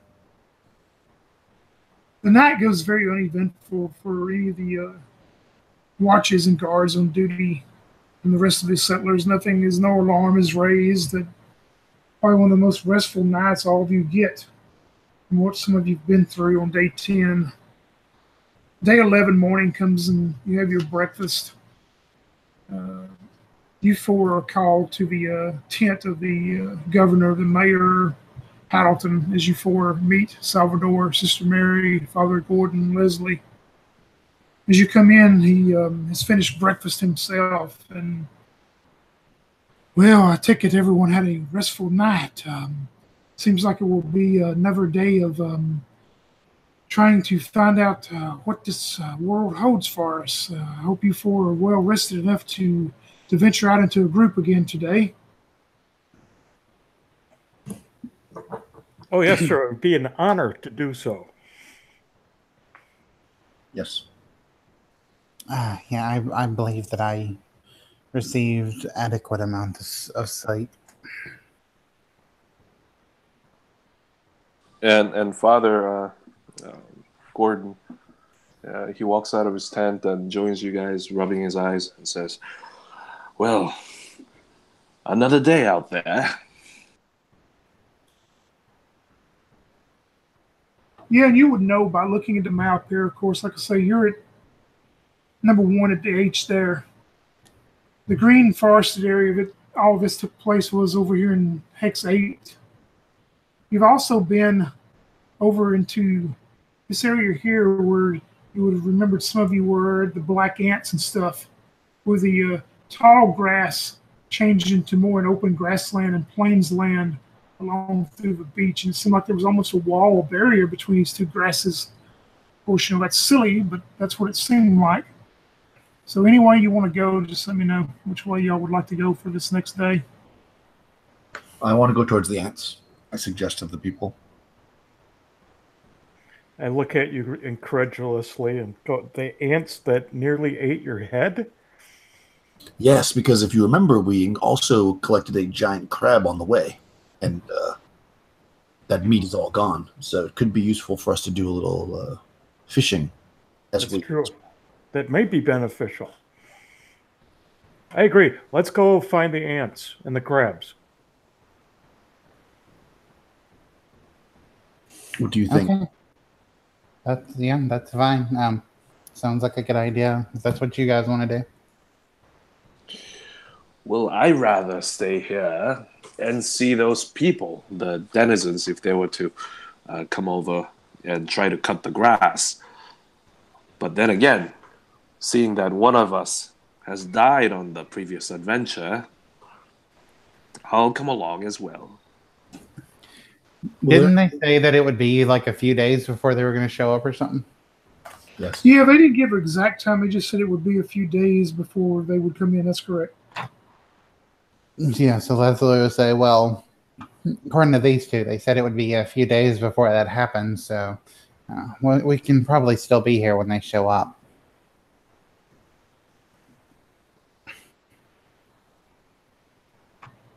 Tony, could I switch characters to my other alt at this point? No, not in the middle of a session. No, I'm going to say no. Okay. All right. Gotcha. But yeah, y'all would know from what they said it probably would be a few days before they actually come in and started harvesting the grass. That's true.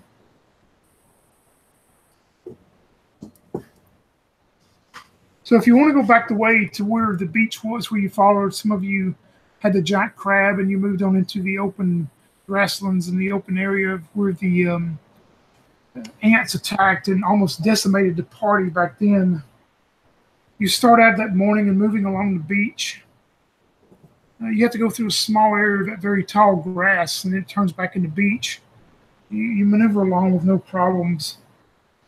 And you start coming into the area. It seems like I say it was almost a wall or a barrier where all this tall grass that they're coming in to cut soon. And the landscape just changes into an open grasslands and plains land as you start into it again. As you maneuver across it, like I say, it's just an open grasslands, plainlands. There's some small rocks and pebbles. Most of the grass is 3, 4, 5 inches tall. I would like to have my owl flying around us while we're heading out. All right. You're able to send them ahead of you, and you get nothing, no distress or anything from it at all. It still doesn't seem to be as at home or as at peace as it was in the forest, but it's doing okay. Okay.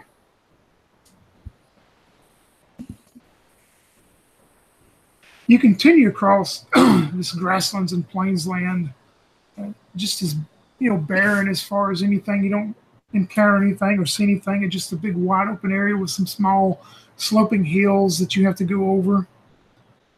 Doesn't seem to be of any type of resources here besides maybe the best resource would maybe be to finally build a village or some type of settlement here in this area, with the open area. But you continue along, and it seems that it goes on and on and on for quite a bit. And everybody roll a d6 for me.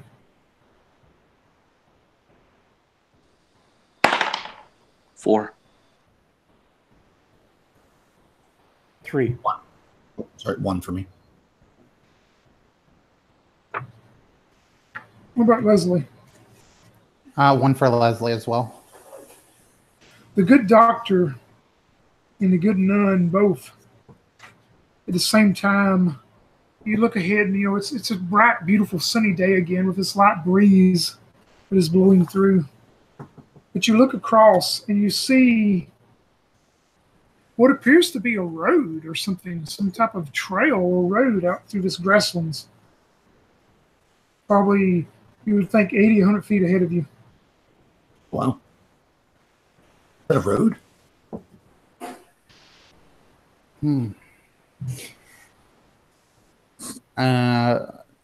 So is it just like a dirt road that's been like scrunched down through the grass, or is it like the grass has grown in some areas and this area it seems like scrunched down more?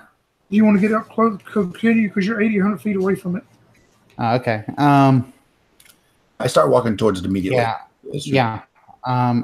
Yeah, I'll go towards it as well. I mean, I have my owl scouting out, so hopefully if there's anything dangerous, he can see it.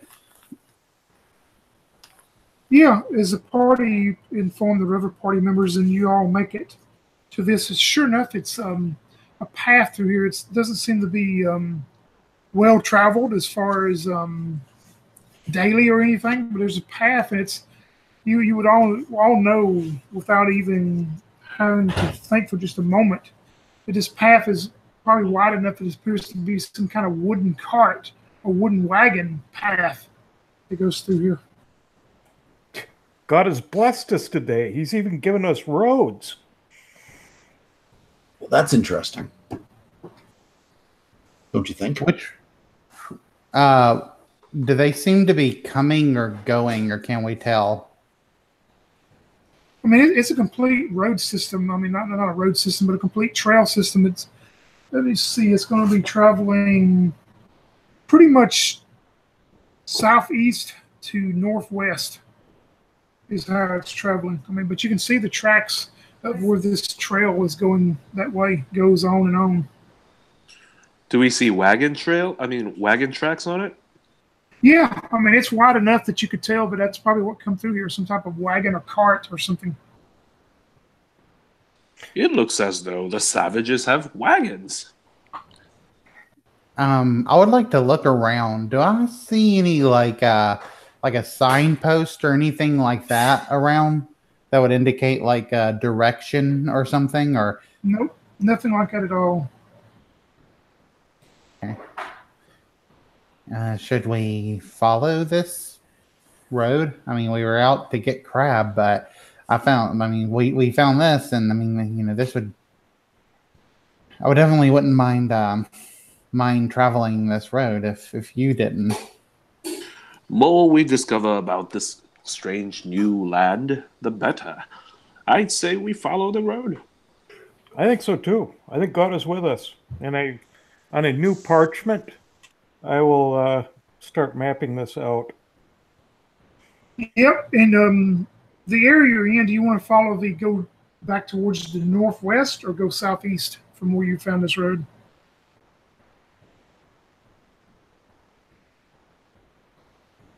Well, let's go deeper into the interior. Okay. How long have we been traveling before we found this road?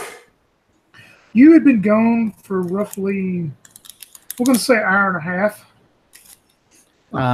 Would I think that Birch would he have plenty of energy left, or would he maybe need to be taking a break around now? Well, I don't know if you've had him constantly in the air during that time. I mean, he's been up for an hour and a half, 2 hours max. I mean, that would be, I would think you need a break, but that's up to you. I think so too. Because I've had him kind of scouting. So knowing that, I'm gonna say, well, I'm gonna need to withdraw Birchwood because he's been up there way too long. So we'll be without a scout for a little while, and I'll hold out my arm and and have him come down to land. All right. And I missed, did y'all want to go northwest or southeast? I missed that part. Northeast, right? Northwest? Further inland, we said. So yeah, whichever way northwest then, sure. Northwest. Yeah, you follow this, and sure enough, like I say, the more you follow, the more you're just 100% confident that this is some kind of type of trail that is used for wagons or carts or something to maneuver through here. You probably follow it for another good 20 minutes, we'll say, or so. And then everybody roll me a d6 again.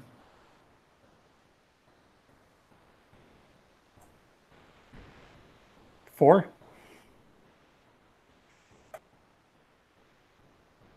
I got a 5 that time. I got a 3. I got 4. Leslie, you look up as you're walking along, taking your time. Like I said, there's some small slopes, small, not hills, but small slopes you have to go up on, follow down through this grasslands. But you look up and you maybe hear it at first, but you see coming across the top of the slope a small 2-wheeled wooden cart. You see 2 figures on it. They're probably 80, 100 feet from you. But this is what you're going to see. I don't know how well this will show up, but this is what you can see on that cart. Is a large, appears to be 7-8 foot tall figure. Does that picture show up good enough? Oh yeah, that's cool. Yeah, I can. Yeah, I can see there's it. 2 of them. There's 2 of them sitting on that cart itself. They're not armed. The one you don't see them armed. I mean, they're just maneuvering along this cart. And hold on, I'll show you another picture as they get closer. And they're moving away from us? No, they're coming towards you. Okay. Perfect. There are giants here. This is what you see, as you can see their facial features and their size of them and stuff as they're maneuvering. They're coming. They haven't noticed y'all yet. They seem to be talking amongst themselves. They look like some sort of apes. Well, perhaps we shouldn't say that to their face. Well, maybe it's a compliment. Maybe, but I mean, I doubt we could even have a language that we could communicate with them. I know a few languages. I could try something if you want. Have you communicated with any natives yet? No, I have not. Okay. I think they're cute. They kind of remind me a little bit of my favorite story, Beauty and the Beast. I think they remind me of things that came down from the sky and tried killing people. Oh, like in the End of Days? The Nephilim. That's what it was. It was Nephilim. Well, whatever they are, they're getting closer. Fallen angels. Fallen angels. That's what they are. Shall we hide or Could we say tell hello what they to have in them? that cart, Tony, or did you say that and I missed it? I didn't hear you, Daniel. Could we tell what they have in that cart, or did I miss that? No, you don't. You can't see behind them. You know, they're sitting so high up. You know, you can't really see back into the cart. You can. Okay. It's a small two-wheeled wooden cart, but no, you can't actually see anything. All right, and they're pulling it, right? Or there's No, there's like I forgot to describe it. I'm sorry, that's my fault. It seems like they have some type of horse or mule. I mean, it appears different than horses and mules that you're used to, but it seems like they have some type of animal hooked up to it. One animal pulling it. Oh yeah, so they have a domesticated animal. So I say they seem intelligent. I say that we approach them peacefully, and I get some beads ready. That seemed to work last time. Leslie will agree, and she I'm not gonna put my arms up like I'm under arrest or something, but I mean I want to make sure that my arms are in a place that they would be able to see and it wouldn't seem hostile, hopefully. Yeah, as y'all do that, you're still walking and approaching them. When you get up about maybe 60 feet from them, they both look and see you. And this is what happens as soon as they both look and see you. They stop the cart and this horse that's pulling it or whatever it is, this local animal. You see the one had the reins, just drop the reins. He jumps off the cart, takes running back down the road from where they come. The other one, you see his eyes just grow real big and huge. He jumps off on his side, takes off running back the way they come and disappear over the slope of the hill. And this horse is just, standing there moving very slowly, continuing towards y'all with the cart. They both just fled on foot. God's given us a wagon. Well, it seems that they were more afraid of us than we were of them. Well, when they're afraid, then I suppose they'll be back with more. I suggested we take the wagon, turn it around, and lead it back in the direction that they went, so we can return their wagon. Yes, that's a very good idea. A sign of peace will help us convert them. Yeah. I don't suppose this is a good time to try to parley with them, because they seem too afraid. I'm afraid if we go there, we may be surrounded and tortured of some sort. And if we don't go there, they may come back to our village and assume that and torture and kill us then. Well, So, we have more men and soldiers back at the village, so if we prepare ourselves just in case they come back with hostile intent, that would be a good thing, I suppose. Well, so far we know that God has been with us. God's given us a road. He's given us a cart. Why are you talking about being tortured then? Well, God is with us today. Savages are savages after all. We were just lucky that the ones that we've run into so far has been quite amicable. okay, but Salvador, Sister Mary, didn't you say that the warlock demon people back at the cave possessed incredibly strong magics that we couldn't understand? Yeah, but they were demons. Yeah. Well, I'm just saying that we don't know that these fallen angels, as you call them, don't also possess that kind of technology or magic or whatever. The point is that they could kill us just as easily. So we should, we should go. We shouldn't. I mean, at this point, I don't know if we can even believe that our technology would be able to even harm these kinds of races of individuals. I don't even know what to say at this point. This is what I think. I'd say we wait for the ones that we've made contact to come into our camp. I don't care what you think. The Empire does not pay you to think. The Empire pays people like me to think.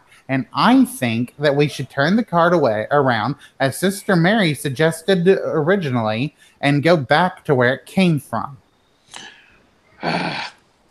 Well, if you're Girl so power in the night. bullheaded about it, Girl power. he turns to his friend and says, women.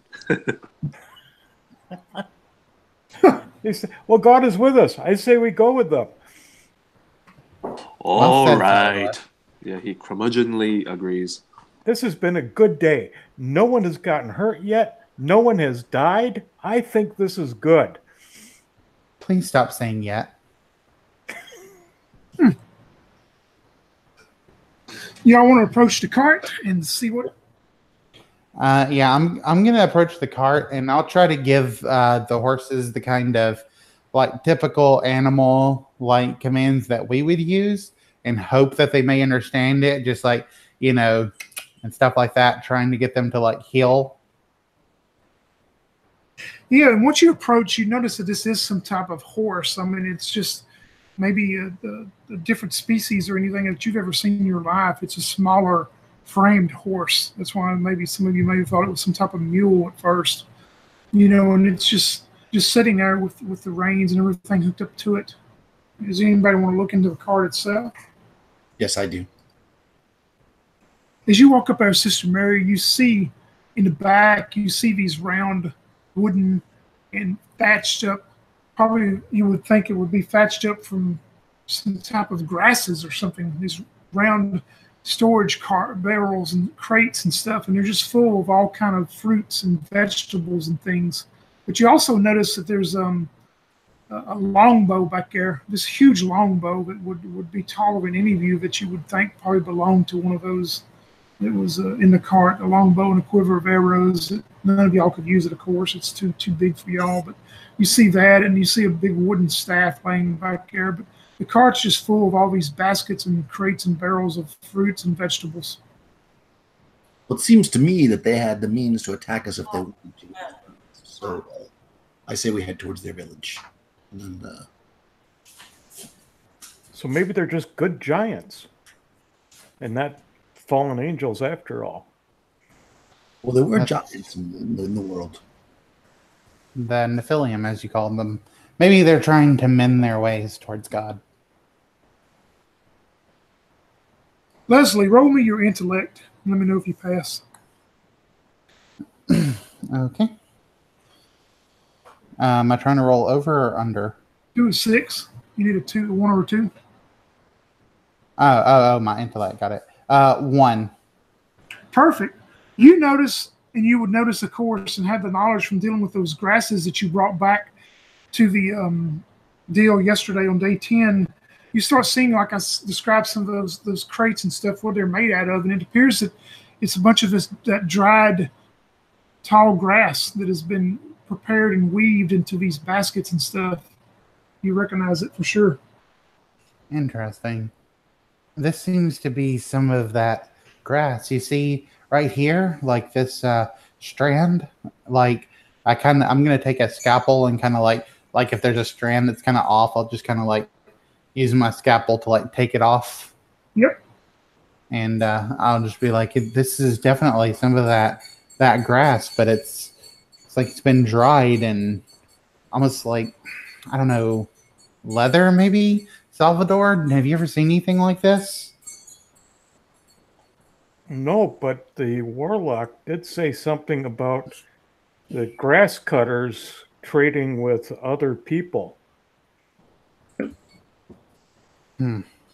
Well, let's hope that they let's hope they don't think that we stole this when we return it.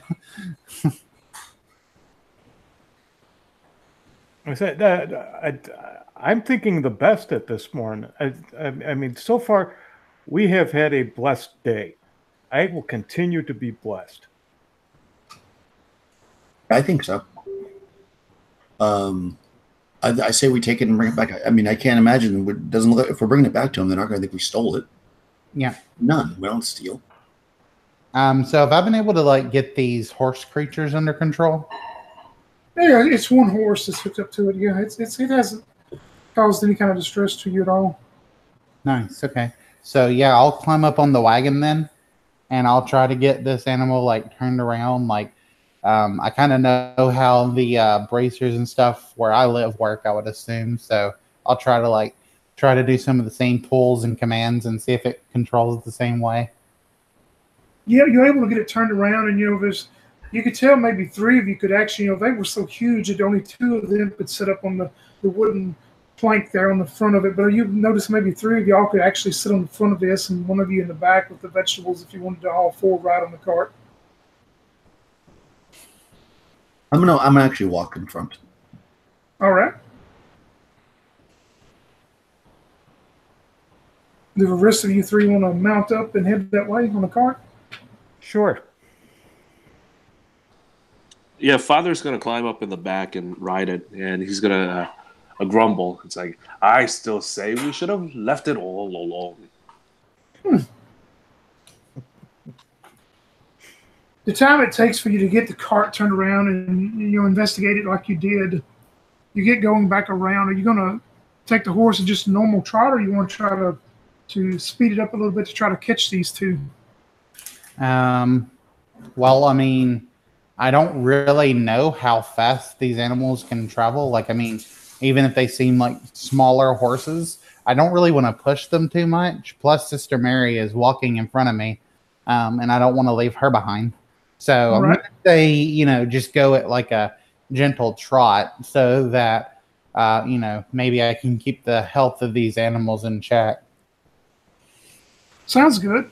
You're able to do that, and Sister Mary is able to walk along as you continue at a halfway normal pace going back towards the northwest, following this deal. And you come over the rise of the slope, and in the far distance, you can see those two figures like they're still maneuvering down that path away from y'all, but you would think they've probably slowed down to their size, that maybe they're not that fast of runners or whatever. And you're eventually able to get pretty much within vision distance close enough to them as you maneuver the cart along. And as they see you both coming, they both turn and look. They're 60 foot away from you eventually. And they both turn and look at y'all. And they both get down on their knees and they bow their head down to the ground. And at that point, we'll take a 5-minute Bible break. Okay. Okie doke.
I'm back.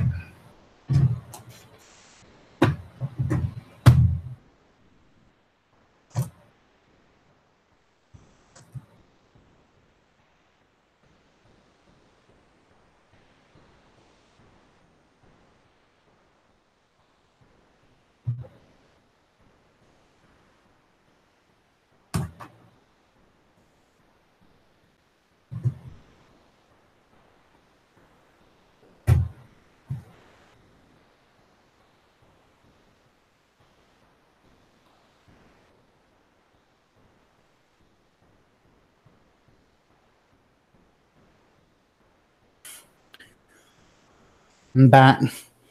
Already?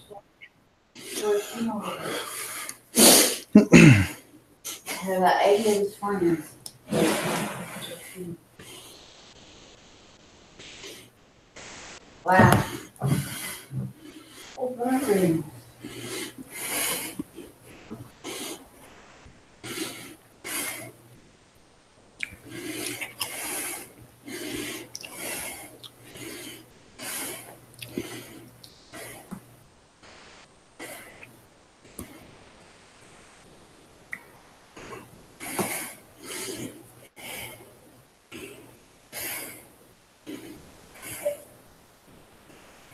You did sit.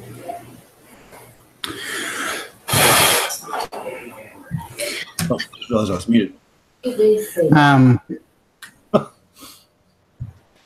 Before we get Yep. before we get started again, I just want to like apologize for interrupting about that stupid card thing earlier. Like I do that stuff too much and it breaks immersion, and I apologize, and I'm gonna work on that. What's you saying? Like earlier, you were pulling out the beads, and I was like, "There's a playing card there," and I don't know. Oh. It was like I don't know, trying to allude to Danny or something, but it's dumb, and I shouldn't like break immersion like that, because that's what it does. Is it breaks immersion, and I apologize. I'll work on that. No problem. You get a -2 to everything for the next 6 months. Okay. There you Cool. go. Yeah, I didn't have a problem with it. So Yeah, that's totally fine. Yeah. I mean, that's why you ended up shooting the guy. It was karma. Yeah. Wow. That's how the game works. Yeah. it was that damn card. So the dice gods declare. So the dice gods receive. Oh man, too good. That was the wrong time to get a 1, wasn't it? Yeah. And then I gave you the other chance on that D10. I thought, well, okay, if it's low, it's but if it's high, it's going to be bad. And you rolled at 7. I'm like, well, It happens. karma happens, don't it? Yeah. Yeah. She'll like, but seriously, like, I don't think Leslie will ever use a gun ever again. I mean, See, that would have just traumatized her. Well, that's a good character, I think, is of doing that. I mean, I think that's something I would do. So if something happened like that, I would be the same way. I'd be like, well, my character's not ever going to use a firearm again because of that. So I think it's great.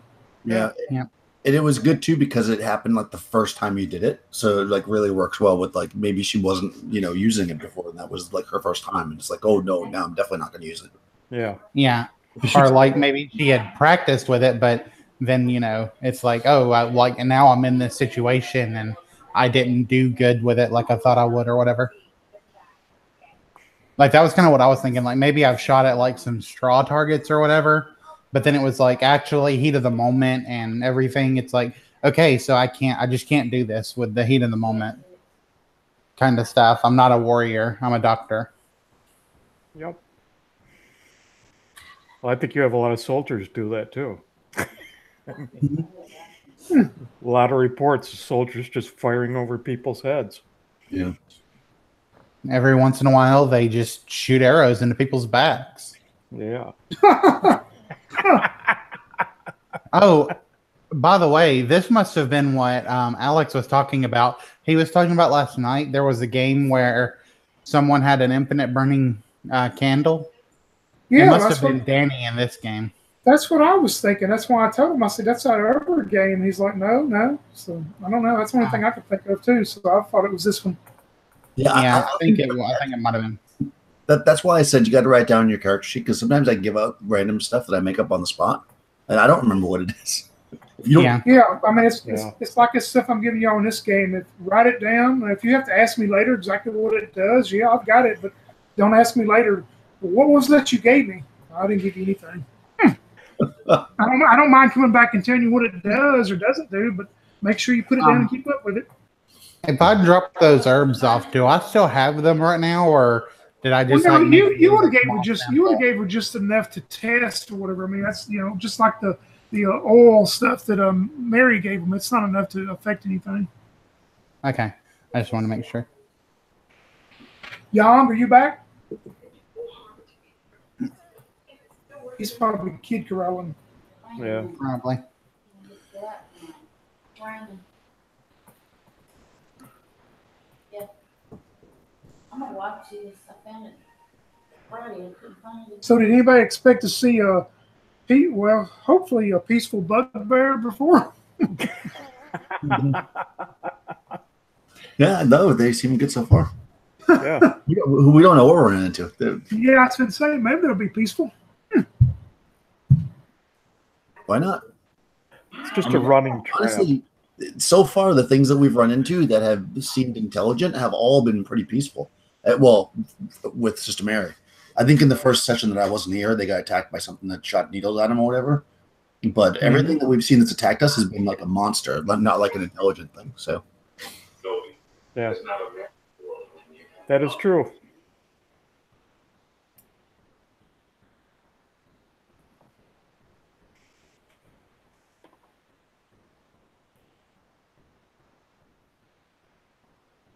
Hey, Mike, we still got the Clue game next Friday.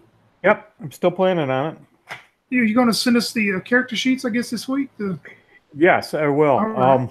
What happened is I had I've been in a long fight with both Adobe and Microsoft because it's been fun, because I had that lightning strike and it took out my motherboard. So all my software keeps saying, all my registered software is going, this is not a device that you're registered to, because the numbers all changed on the motherboard. I'm back, guys. So I've been trying to haggle them because they're like, well, we don't know what happened. We just know that you're running different serial numbers. Wow. I'm like, come on, people, it's a lightning strike. I would have deactivated it to move it to another machine. I mean, they have those histories in there where they could see that when I've gotten new machines, I've just migrated it and deactivated the other. That would be very, very pissing off. Yeah. And it's I'm not using CC. CC. It's not. I was going to say, because if you're using Adobe CC, you can go into any computer that's signed up with it and remove all the other computers from CC. Oh, that's a subscription service, though. That's why you can do that. Yeah. No, I had purchased it. You bought them. Yeah. I had purchased products, and that's what I'm finding. I need to go with the subscription services, and yeah, that's what they want you to do anyway. So that's probably why they're not being so friendly, because they want you to have the subscription. Oh, that's exactly what I have, though. But it does get expensive if you're not using it all the time. Yeah, so that's kind of what has slowed me up, because everything is there. I just haven't been able to access it properly. I got you, man. I'd be aggravated too about that. So yeah, those will be coming out probably Monday night. All right, no hurry. I should have pre-gens all done then. Jan, you said you back ready to roll? Yeah, I'm ready to roll, guys. All right. Y'all see those two figures as they kneel down and almost bow towards you, put their heads down as you're approaching them. They haven't said anything or uttered anything at all at this point. Okay. I'm going to see. I'm on the ground, so I'm going to just keep walking forward. I don't know if they're stopping the horses or not. And I'm going to, outstretch my hands and I'm going to say, "Hail, creatures of the foreign lands! I am Sister Peggy. And these are my friends. We would like to trade and learn from you and teach you the ways of the Lord."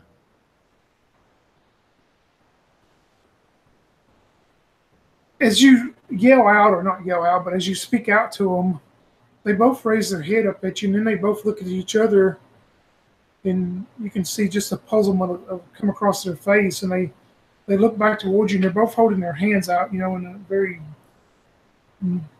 non-threatening way, and they're both just still kneeled down, but their heads are both looking towards you, Sister Mary.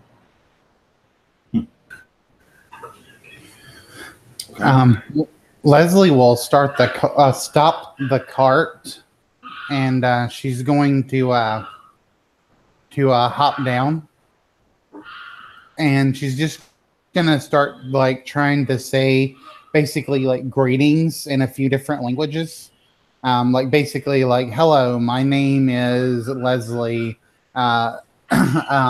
Aldrich, and she's just gonna say that in every language that she knows and see if they pick up on one that they understand. Do you know Bugbear? No, I'm joking. Isn't that a version of Russian? I think so. I know German, if that helps. You go through your list of languages and greetings, and they both still look at all of you puzzled. How far would you be from them, Sister Mary? How far would you get from them? I'm not going to actually stop unless I feel like unless they feel like they're going to be threatened. Like, you know what I'm saying? If they look like they're going to start running, then I'll stop. But otherwise, I'm just going to keep walking closer to them. I mean, I'll get up. Yeah, you can tell they're out of breath. I mean, they've run about as far as if they do, it's not going to be any running from them. But they're 10 feet. I'll walk right up to them, and I'm going to show them the beads. They're like rosary beads or whatever, and I'm going to offer them. Yeah, and it appears when you do that, just from their facial features and their bodies and stuff, you appear one of them's a little bit older than the other one. The older one reaches out and puts his arm out, his hand out for you to put the beads into his hand. Yeah, I give it to him. And then I'm going to touch my chest, and I'm going to say, Peggy. And I'll do that a couple times. Peggy. All right. Leslie, how far would you pull? Sister Mary's 5 foot, 10 foot away from them. How far would you pull the cart up? I would say I'm standing pretty much right behind Sister Mary. I'm not same with her. I'm not trying to, if they look like they're getting uncomfortable, I'll stop. But otherwise, the cart, I just kind of pull up casually, and then I just get down and I'll do and I'm gonna let her say her greetings at first, and if they seem to respond, then I'll do the same thing that she did. But I'm gonna let her have her greeting first. Yeah, so far y'all have got no reply of anything of your greetings and salutations and hellos. Salvador, you and Father Gordon, are y'all staying in the car, or you want to get out? Oh, I'm going to Father. Go ahead, Father. Father Gordon, watching the scene unfold. Did you say there was a melon there? In the cart, fruit? Yeah, there's all type of fruits and vegetables and baskets back there. Okay, yeah, he takes a melon if he could find one, and then brings it down, and with a friendly gesture, offers it to the creatures, and says, "I'm Father Gordon. Here, take this melon." And then he just offers it. When you do that, you go up to what appears to be the younger one, probably in age, and you reach out with the melon, and his eyes get real big, and you hear him go, "Blaga!" And it sounds like almost he said Black Death in a way. But and he knocks the melon out of your hand. He jumps up. He runs to the cart. As he runs to the cart, it catches all of you by surprise. He reaches in and grabs this bow and an arrow, and you hear the Blaga, like Black Death again. As you all turn to see him do this, you see one of these large black ants that Salvador and Sister Mary faced before. Oh, you see it running across the deal. He takes the long bow, the arrow, lets loose as the arrow strikes into this black ant, and it jumbles down into the ground. It was reaching towards you all. He goes, Blaga!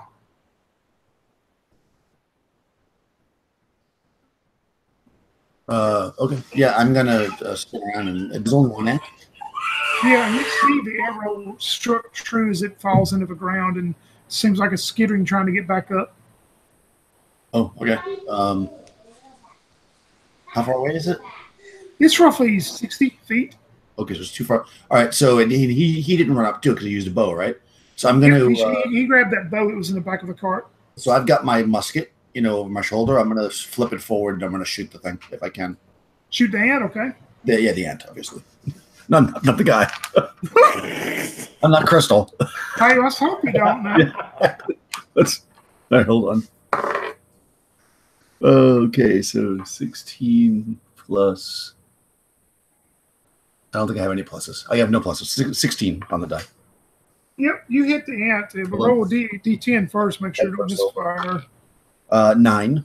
Yep, that's good. You hit the ant and it starts exploding out, and you see it just shaking and swirling up as it just seems in its death throes. It doesn't get back up to move the war jar at all now. Okay. And I'm going to try to say the word that he said back to him. Yeah, and you see him gently start laying the bow and the quiver back down into the cart, and he points back towards the ant, Blaga, Blaga. Right, so I point at the ant and I say, Blaga, and then I hit myself and I say, Peggy, and then I point at the ant and I say, Blaga, and I Peggy, and I do that. So I'm trying to clarify. Yeah, he looks towards, you do that towards the ant, towards yourself, and then he looks towards you and he goes, Mima. Mima. So I point at him and I say, Mima, and then I point at me and I say, Peggy. The older one is still down holding the beads and stuff. He's stood back up, and like I say, these things are towering over y'all. They appear to be, probably around 7 foot tall, you would think, both of them. Wow. Were they startled at all at the discharge of the firearms? Yeah, you would have you would have noticed that. You would have noticed that it did catch them off guard. They're both probably. And that's exactly after the firearm went off and the ant fell, and the one with the bow saw that. He gently put the bow and quiver back into the cart.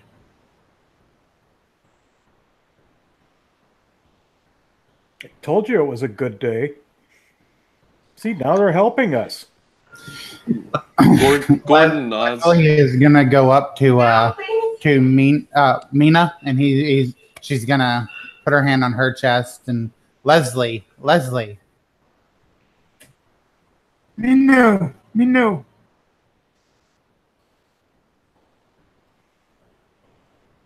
That's all you get from him. That's cool. Gordon walks up to them and holds up his holy symbol and says, God! And then points to the gun and says, boom! And then points to the black ant and says, black ant! When you say the word boom and point towards the gun, his eyes get real big again like they did when he first jumped up and took off running a minute ago. But he looks at you puzzled, You can definitely tell he has no idea what the gun is. Leslie is going to kind of get a little close to him, and she's going to sort of point at the Father Gordon, and she's going to sort of whisper, idiot.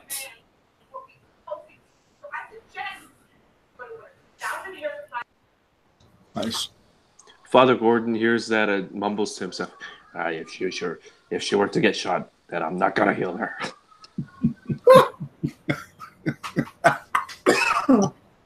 I know I'm supposed to, but I'm not going to.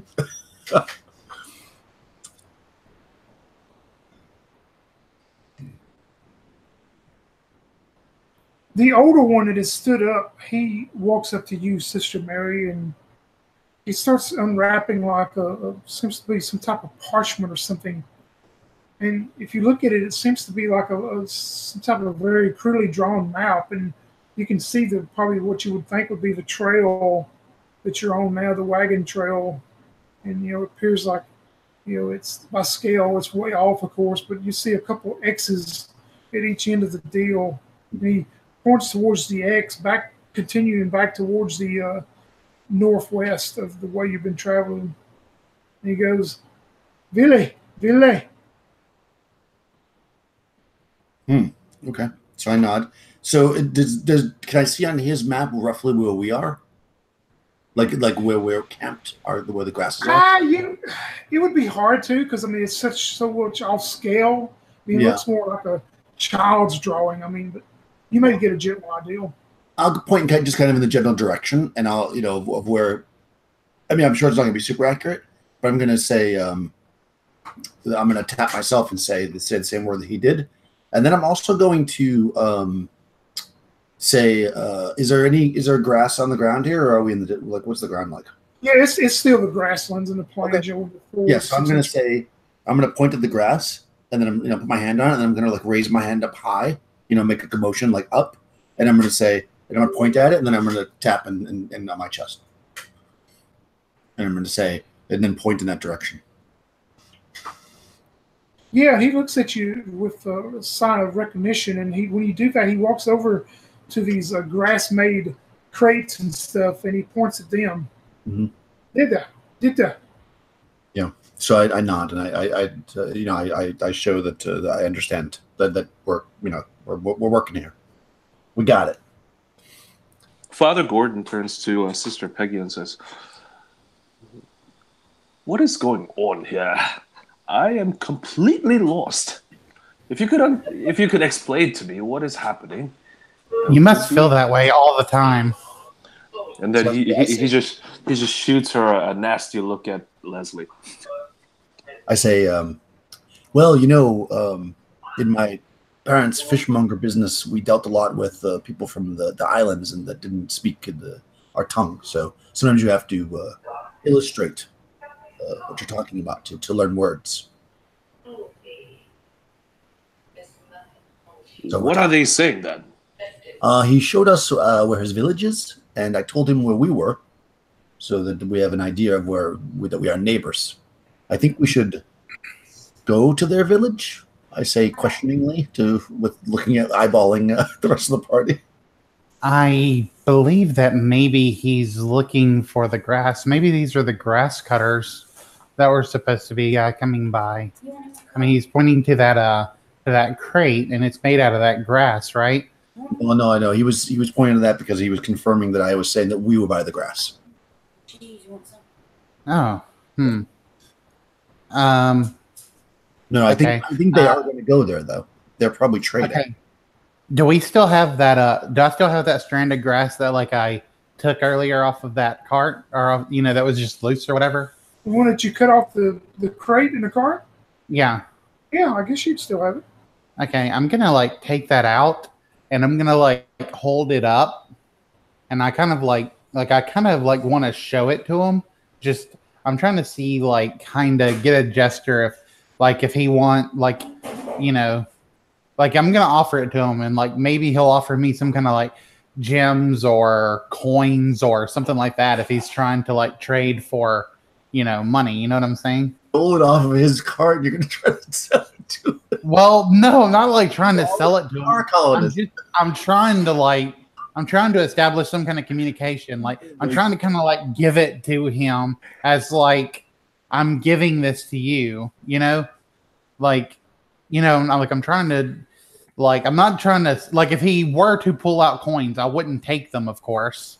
I would that would be my understanding that yes, he does want to offer us valuables for our grass, or maybe he will take the grass and want us to follow him so we can give him valuables for their grass.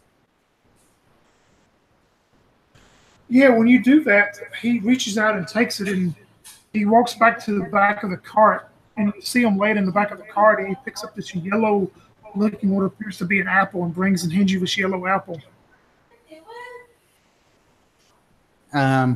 Yeah, I think maybe they want to trade to our village, like you were saying. Yeah, so I mean, I would say we take them back to our village. I think that's what they want.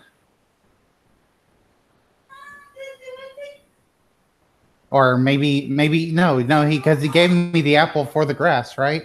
So yeah, let's follow them back to their village. Yeah, let's do that. I think you were right.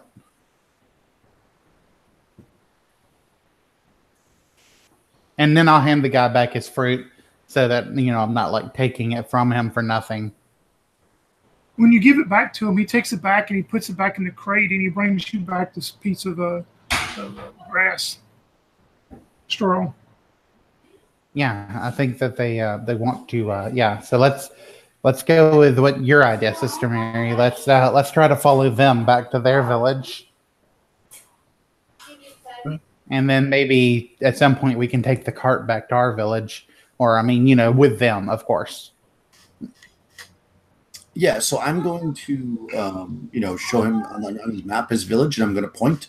And then I'm going to kind of like take my hands around like in a circle and show like all of us. And I'm going to point to the map, kind of questioning. Yeah, if you're trying to motion and show him to go back to his village, he'll just give you a nod and stuff, and he says something in a language you don't understand to the younger one, who gets back up on the cart, and gets the reins again, and he motioned. Rah! So the younger one said that their name was Mina, correct? Yep, or the one, that's what he called himself. Okay, so I would like to the older one, I would like to do the thing like Leslie and see if he'll introduce himself. Yeah, if you do that enough, he looks towards you and he goes,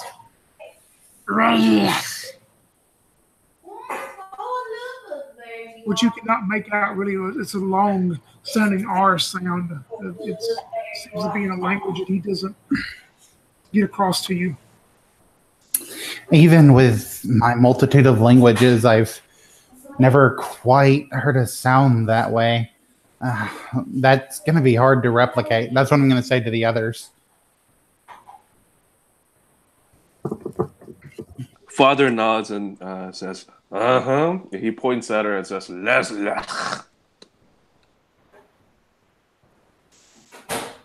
The bugbear suddenly says, "What the fuck did you say about my mother?"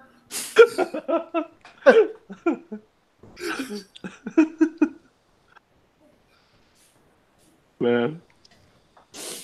So is the plan to try to follow them back to their village? Is that correct? Yes. Yes. Yeah, and you continue across this track, and the terrain and everything stays the same. I mean, it's a groping plains, grasslands, whatever you want to call it. And you travel for a good, probably you would think, an hour. And you come into an opening that you see some smoke, probably coming up from like a chimney or something, you would think. And you come across the slope of a hill. And some of the smoke is coming from a chimney. But some of the smoke appears to be coming from a building that is burning and on fire. And you hear a lot of commotion going around and a lot of things going around.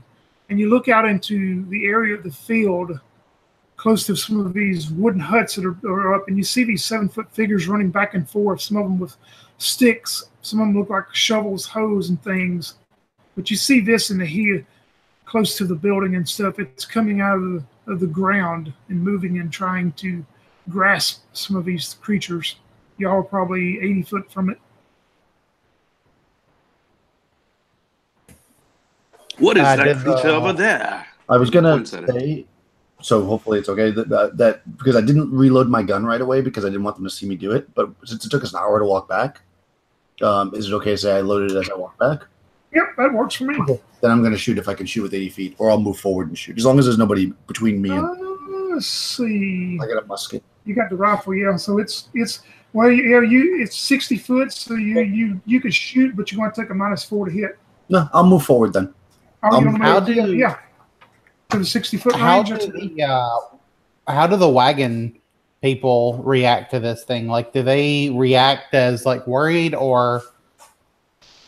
You see the young one that's been driving the cart. The old one's just been saying. The older one's been sitting next to him, not really saying much. But the younger one jumps off immediately and runs and's trying to get that bow and his quiver of the arrows. The old one, his eyes just get real big and huge, and he goes, "The villa, the villa." Father Gordon, Sister Mary, you would think he's trying to use the word devil. Sounds like devil to me. Yeah. But yeah, Sister Mary, if you want to take a shot at it, move up to 20 feet where you'll be in within range. Sure. Okay. Yeah, I move forward and I get into a good nun fighting stance. Oh, 19. So hopefully that hits. Yeah, that will hit it. If 19 doesn't hit, I'm out of here. That hits it. 2 on my D10. That's okay, right? All right, that's good. And then my damage is a D6 plus 1. 4 points of damage. All right. You see your shot hit this thing, and then you see a bunch of these other tall creatures or whatever y'all just met. You see a bunch of them that was approaching with wooden staves and like these wooden shovels and wooden rakes and hoes and stuff that would appear, and they all stop at the sound of the shot and turn and look towards all of you. And you see the old man get off the cart, and he raises both arms up and crosses both arms like this, giving them some type of signal, I would think. Mm-hmm. Y'all are roughly, 60 foot away from the edge of the buildings and the edge of this creature that seems to be trying to attack some of them.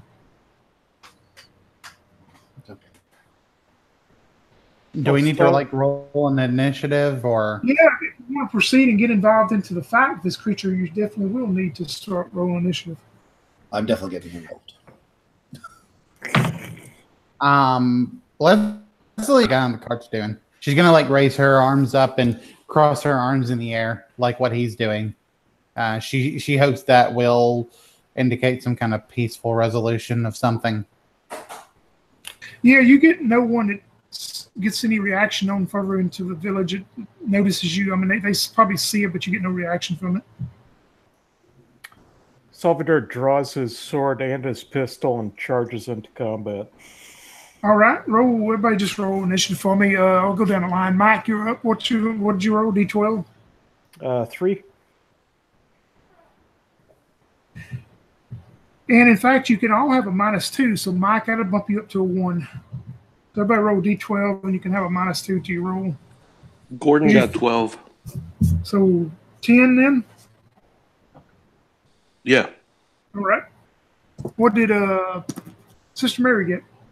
I rolled a 4, so 2. All right. And Leslie? Okay. Are higher numbers or lower numbers better? Because I have my dex modifier. Well, you don't get a dex modifier. You just straight D12. I'm giving you a -2 on this one since you're kind of surprising it. Okay. So whatever you roll, and take 2. -2, so 8. Yep, you want lower is what you would want. Mike, you got a 1 with your modifiers. This creature's not paying attention to all of y'all being 60 foot away. You're able to actually move up to it, I'm going to say, if you want to engage it in the melee. So, actually, it's halfway there. I'm going to discharge my pistol at it. All right. You notice that that first shot, like I say, all of these other creatures are from the village. They're not really approaching it now. They heard the shot and saw it hit true to the thing. But yeah, you can shoot your pistol at it. You can stop 20 foot and shoot at it. Yep. That is 18. Yep. Roll a D10. Make sure it don't have a misfire. It's 5. Yep, you're good. How much damage? 3. Yeah, your shot hits into this thing fairly decent. As we go to you, Sister Mary. I'm reloading, I guess. All right. Leslie, we are up to you as you see your companion start someone moving in to engage this thing and shoot at it and hit it. I'm going to say Birchwood, defend, and I'm going to point at Salvador. I would like Birchwood to defend Salvador if that's possible.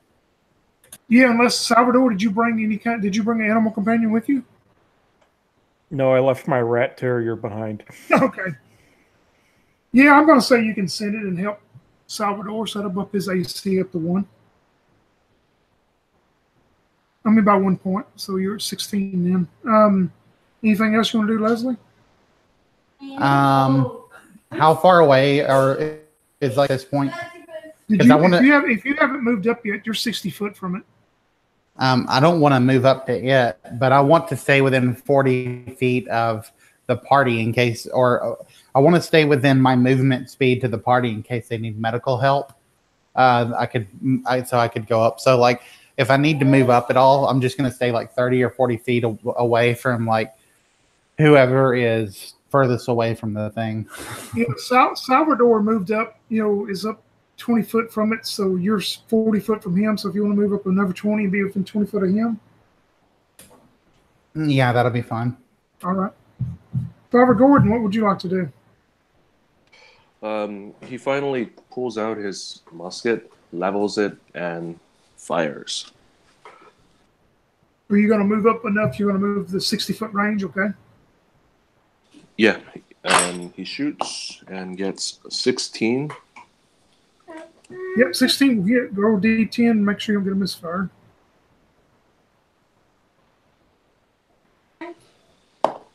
I got 1. Oh, no. Oh, wow. All right, let me find my little chart here. Roll me another D10, I believe it is. Yep, roll me another D10. Here we go. I got 1. You feel as you pull the trigger and you're shot, maybe, I don't know, there's a little damp from the air or something, but it just doesn't go off. It's just a minor deal. And it doesn't go off and hit. Nothing goes out of your barrel. Nothing else happens. And you're going to have to dump everything and reload it to use it. So you had a minor misfire, but it didn't cause anything else, thank goodness. But the hit does not hit the creature, though. Cool. We are up to the creature now, because it also had a 10.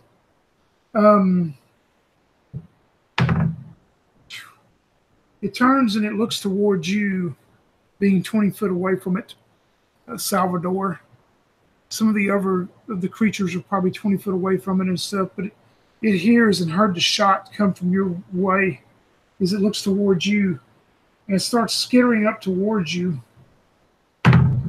It stops about 10 feet away from you, and I need you to make me a saving throw.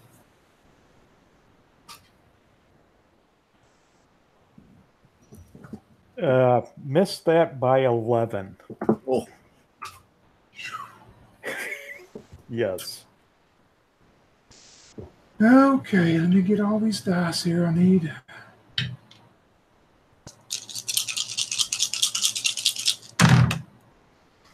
Oh my gosh, you're not going to look out. Close.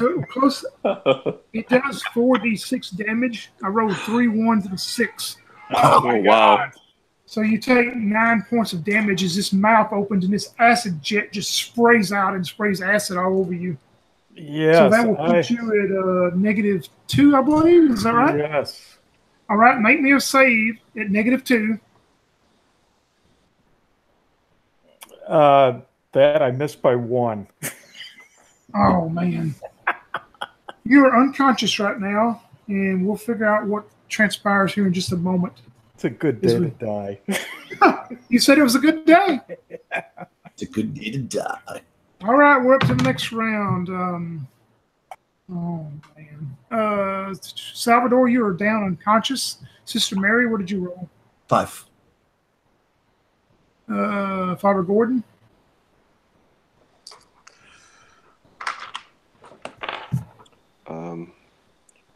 6. And Leslie? We don't have a -2 anymore, right? Just a straight D12. Okay, 11. The creature rolled a 1. You see it as Salvador falls to the ground with his stuff just sprayed all over him.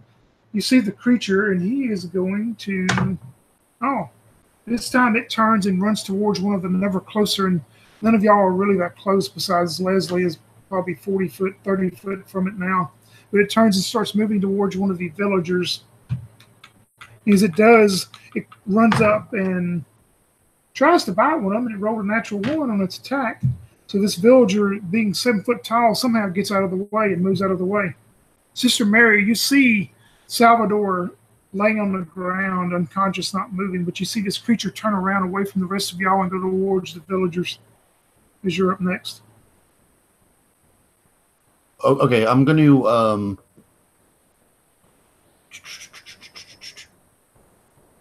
Do I have to go past the creature to get to Salvador? No, Right? you're closer to Salvador than the creature. Okay, I'm going to run to Salvador and do Cure Light Wounds. All right. I read before you do that, Salvador, roll me a D100.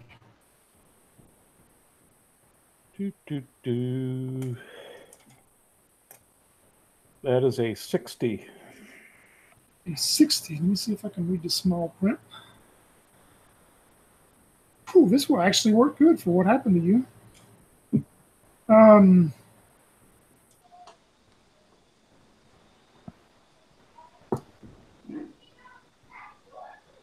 Those wounds, when you get up there and see him, Sister Mary laying on the ground, he's wearing his armor and stuff, and it's almost like from the cave again. You see these festering acid bubbles, this acid had blowed all of them. You see these wounds that are just like festering like sores and broken open.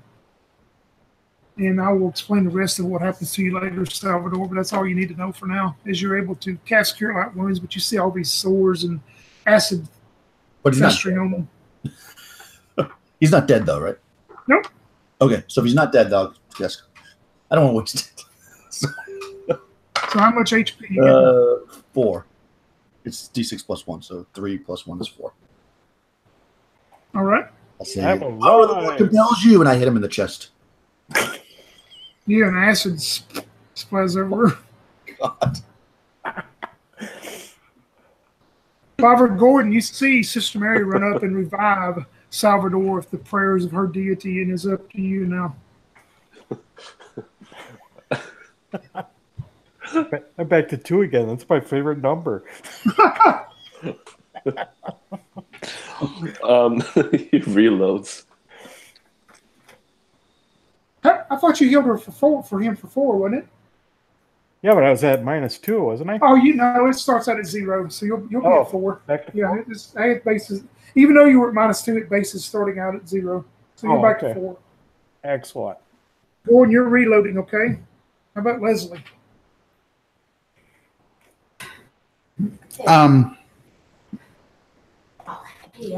Like from where I'm at, I saw him get hit with the acid, but then I saw also the curing of wounds, which I guess in my profession I've probably seen.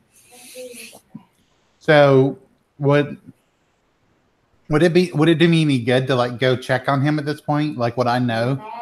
Like, if he's up, do I know if he's like okay? What's your intelligence?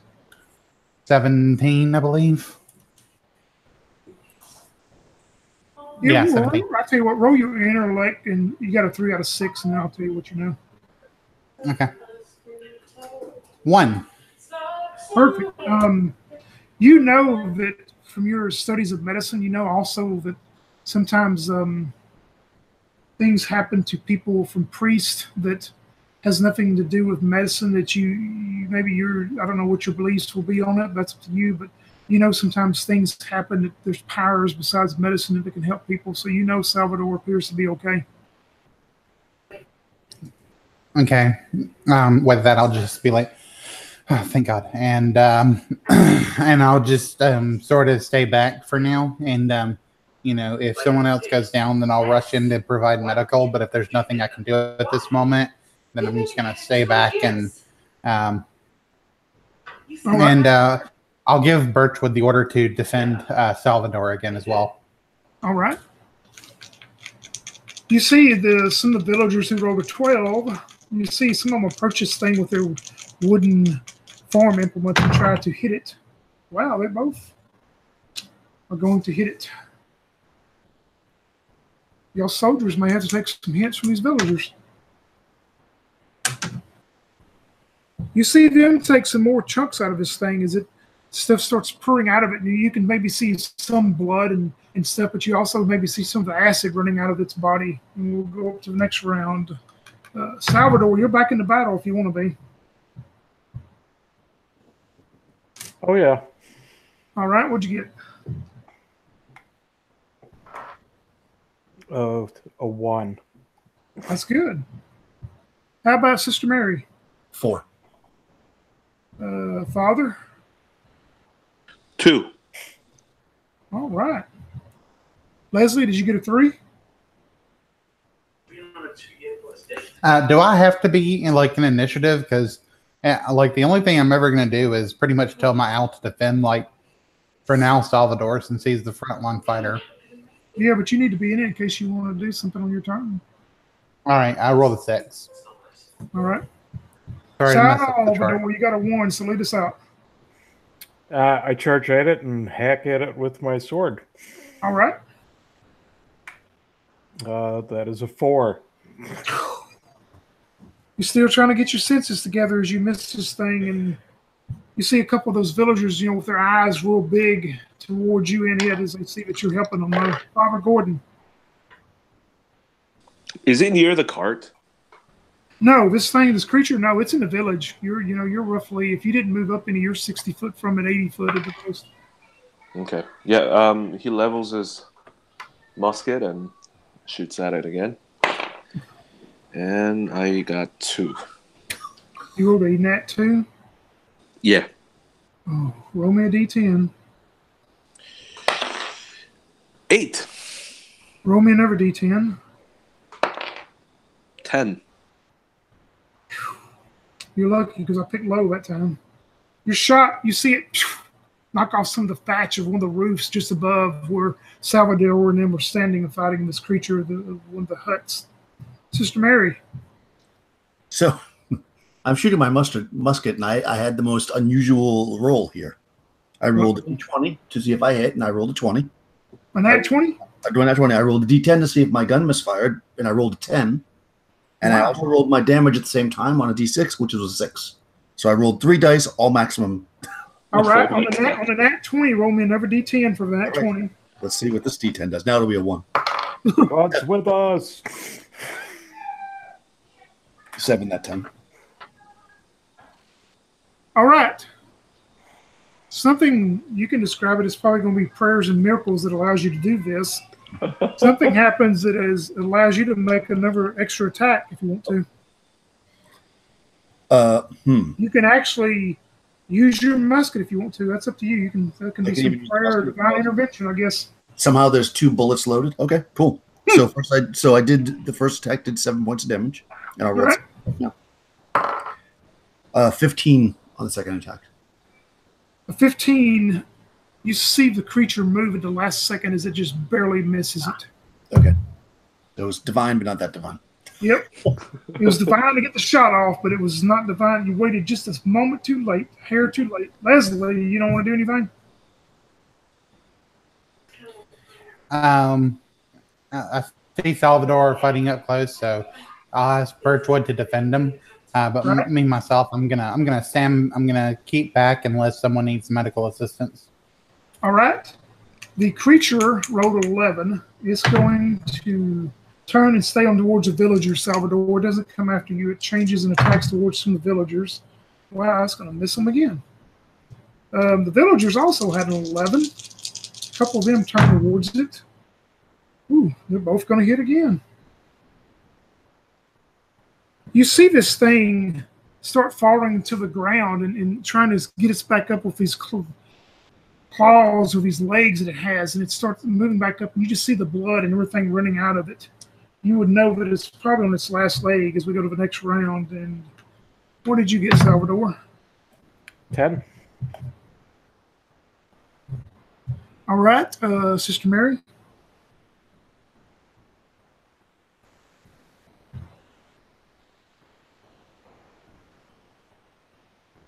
You're muted, Daniel, if you...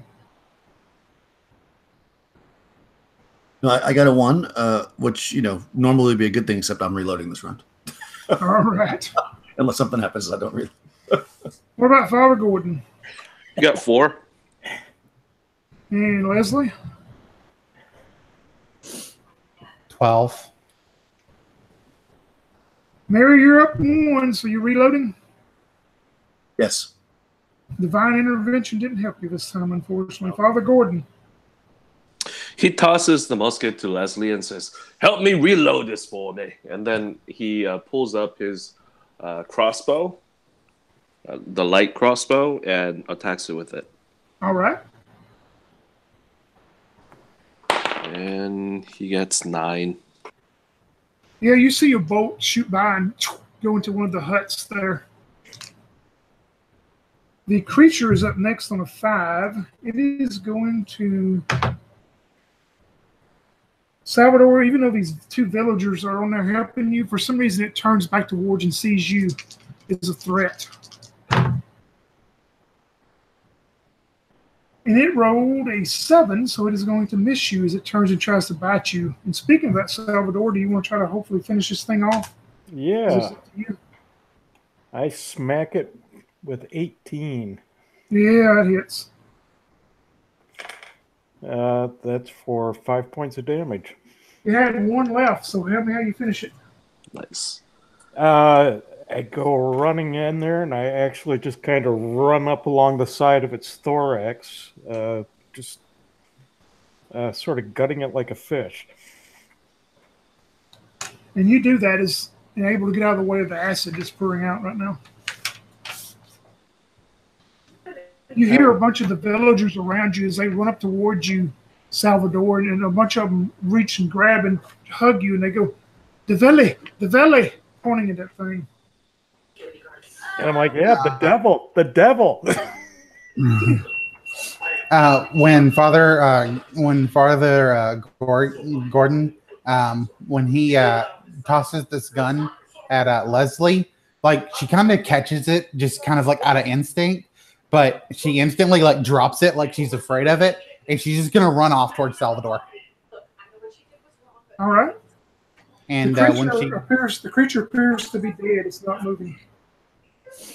When she gets to Salvador, like, I mean, there are people around him hugging him, but she wants to try to, like, as best she can, like, express that, like, you know, hey, let me check him. He's injured, and she wants to, like, look over his wounds. Yeah, all my festering oozing. Yeah. Now mixed with matted hair. This is a blessed day.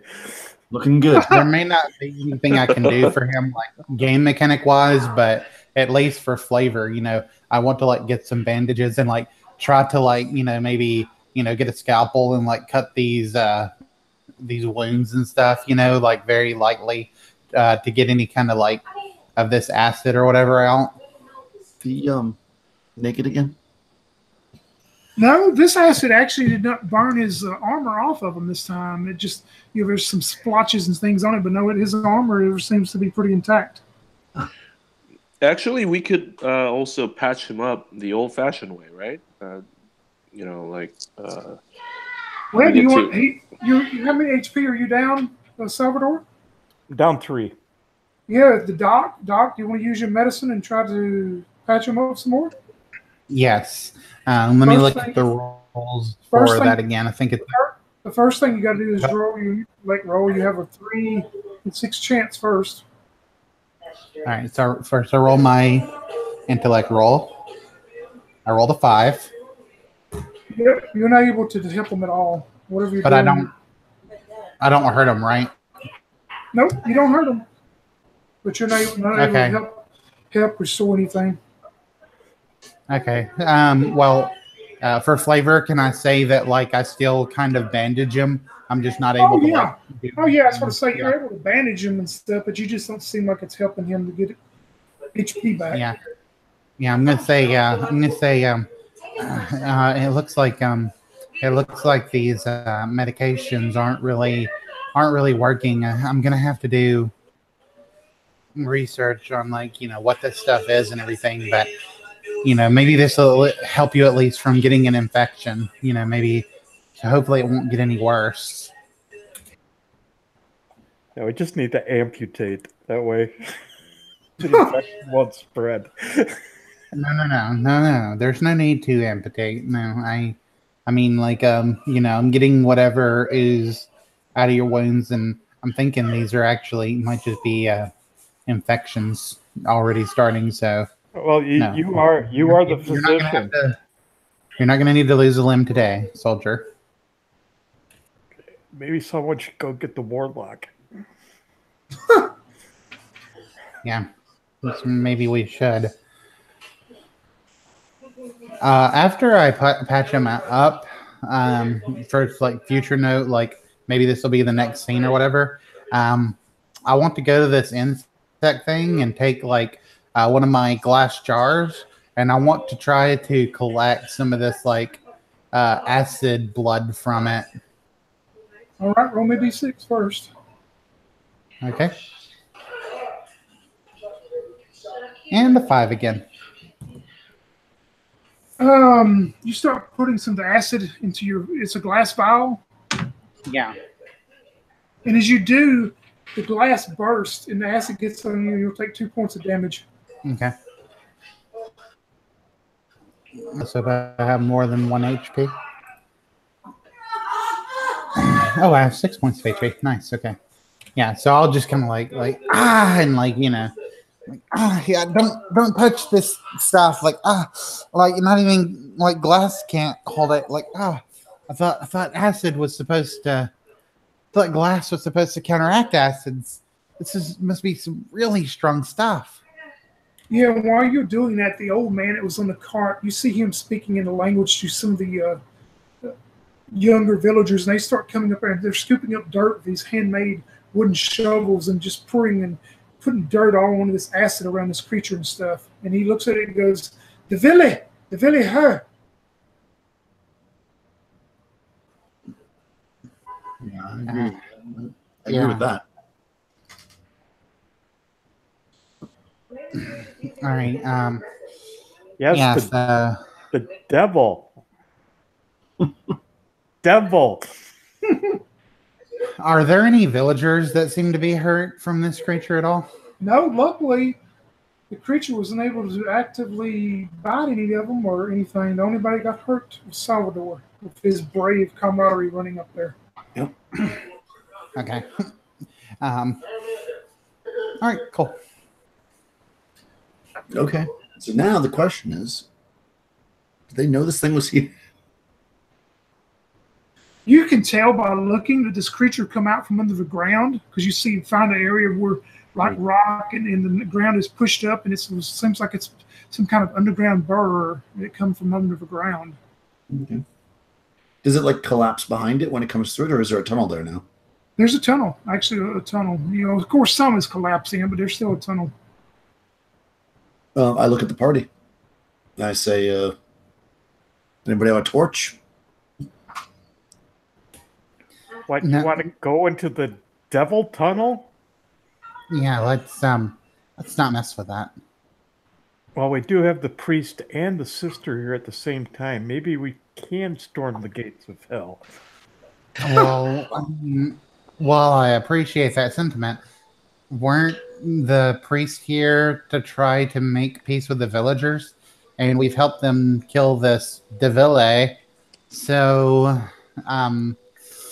maybe we should, not go into the weird hole in the ground and instead just make friendly with these guys.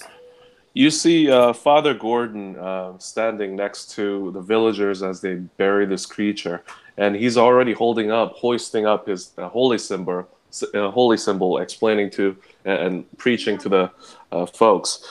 The divine blessings of our God has given us power to vanquish this devil. We have come here to spread the word of our divine Lord.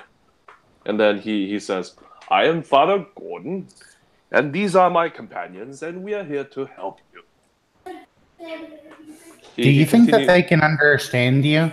He continues to talk, holding up and hoisting up his holy symbol and, gesturing hostile, in a hostile manner towards the devil. And then, spreading his hand and giving the rest of the villagers a smile, trying to look friendly as he's continuing to preach to them. Yeah, and the villagers, you would notice most of them, the male villagers are pretty much around, 6.5, 7 foot tall, most of them, some of them young and older. You would notice the female of the species, most of them are pretty tall in themselves, maybe a foot less, and most of them seem to be about 6 foot. And some of the smaller children that are running around are a good 4 foot, 5 foot tall. But as you notice that, or do that, Father Gordon, and you do the prayer and show your symbol and point at the villa, you see a lot of them get on their knees, and then they start pointing towards the sky.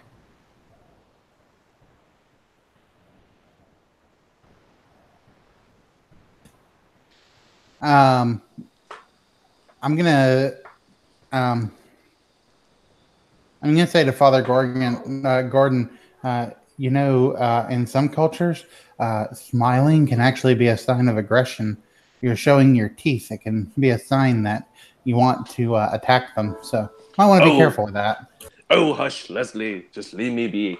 And then he kisses his a holy symbol, raises it up high above his head, and then brings it down and opens his hand up and looks towards the sky and spreads his arms towards the villagers and says, "The blessing of the god is with us, and we have come bearing good tides." And he just basically continues to preach. As you do that, some of the female villagers, they come up towards all 4 of you, and they have these wooden bowls, and it's full of, looks like oatmeal type stuff, and they're offering this food to you.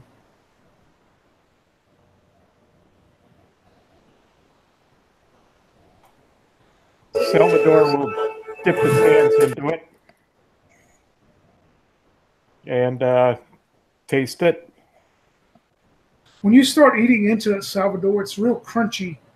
And, you would think maybe it's some kind of nuts or something there. But as you get a big scoop of it and crunch into it, it appears to be like grasshoppers or something that's cooked into this stuff. But it's very tasty. Oh, nice. Well, it tastes good. And since I'll just continue to eat it. Yeah, it's delicious. Yeah, I mean, it's been a good day today, so this should probably be good for me too. So yeah, I'll eat some too. If I see him eating it, I'll get down. So yeah. Same here. How hurt is Salvador? Is he still hurting? Yes. Okay. I'm looking so, maybe 50-50. So, as the villagers are watching him, he walks over to Salvador and he hoists up his holy symbol again and says, "By the grace of the gods, I shall heal this man." And then casts Cure Light Wounds on him as well. All right. And heals him for 6 points of damage. Wow. While he does that, Salvador, I'll give you the everlasting effect that you took from going unconscious earlier. Okay. Your maximum HP is going to be dropped by 1 point. So if you were at 7, you'll be down to 6 now, max. Okay. And that's permanent.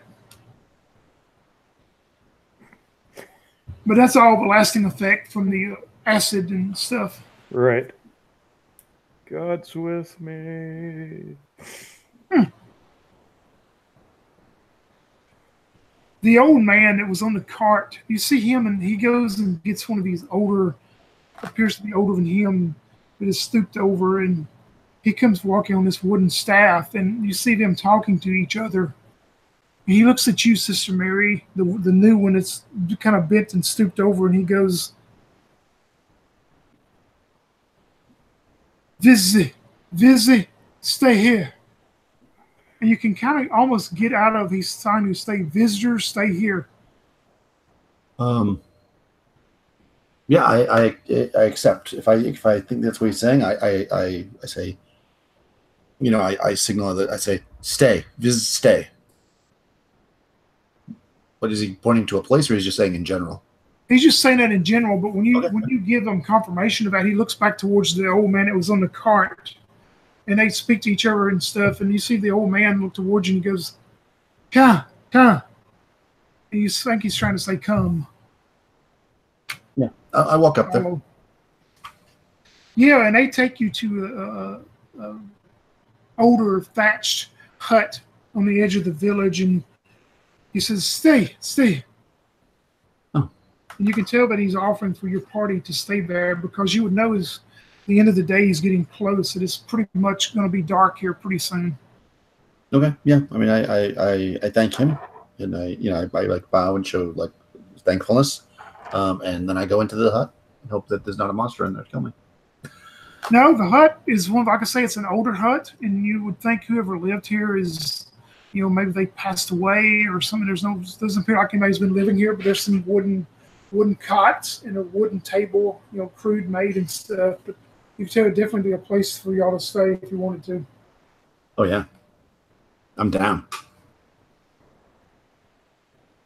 So I show the others if they weren't following. Yeah, I would follow as well, and yeah, I would definitely love to stay. And as long as we get to stay here, I would like to attempt to learn their language if I could. Yeah, and sure enough, as night starts beginning to fall, you have some more food and drink. They give you something that, they all have water, but they give you another drink that is almost kind of a purplish color in a way. It looks like maybe a dark wine, but once you taste it, it has more of a fruity taste to it as you drink that. And some of the kids are playing with y'all. You get a lot of hugs and stuff from some of the younger ones and hugs from some of the females for helping to defeat the Ankhag as we know it. But as night falls and you look off to the horizon, you're pretty much, let me find my bearings. You crossed over into this area here, to the grasslands from where you come, and you look off into the horizon, continuing towards the northwest, and you see the sky just start turning a very dark red. You see the old man and the other old man that was on the staff that was stooped over. They come to y'all and they go, Deatha may come. And all you can hear is something about death may come. Yeah, red sky at night. Yeah, we don't like that. I'm going to make sure my gun's loaded. Yeah, and as you do, you see all the villagers look that way and see how the sky line is changing, the colors of the sky, and see the red and the dark red flowing into it. And you see them start scurrying, getting everybody to their huts. And they motion for you to go to the hut they've given you. And they go, stay, which pretty much means stay. Yep. Yeah. I go into the hut. I'm assuming everybody follows. Sounds like a good idea. I recommend that if there's a place inside the hut that we can do so, maybe we light a little fire. Because fire is often good. Yeah, you find a little brazier in there, a little fireplace brazier type deal. It just seems like it has wood pile next to it. You can make a small fire. Yeah, we'll make a small one, not a big one to draw attention to ourselves, but just so we have it ready. And at this point, this will pretty much end this session, but tell me as far as the evening as y'all go into your hut. We'll start with you, Salvador. What are your thoughts right now as you've been healed back up? It's been a good day, but who knows what the night is going to hold. Well, he's a bit puzzled because he's not sure what to think. He thought a lot of these creatures were supposed to be bad and evil, and these people seem to be good, and warlocks heal, and priests heal, and sisters heal. So his world is a little contorted at the moment. And he's just, the one thing he knows is weapons, so he's going to make sure his blades are oiled and his pistols are taken care of. All right. We go to you, Sister Mary. How's it going to end this evening for you as you are escorted to this hut and see this blood red sky, not knowing what is coming or not coming? Yeah, Sister Mary is thinking it's been an interesting few days. She wasn't sure. She took this path of being a nun, how it would go, but she feels like she's actually doing some real good. And she not only killed a giant bug, but she also ate bugs. So it's kind of an interesting day for her. So she's just going to do her prayers, thinking that we're going to probably need all the divine that we can muster tomorrow. Perfect. Father Gordon, what does this red cloud hold, or this red sky hold for you as the evening comes? Fear overwhelms him a little bit, and his leg shakes, but he doesn't tell anybody. He goes back inside the tent, the hut, and with his shaky hands, he pulls out his Bible, his text, and begins reading a verse from it. In middle of it, he lowers it and turns over to Sister Mary and says, "Well, sister, I have not known that you are so intrepid. How do you do it?"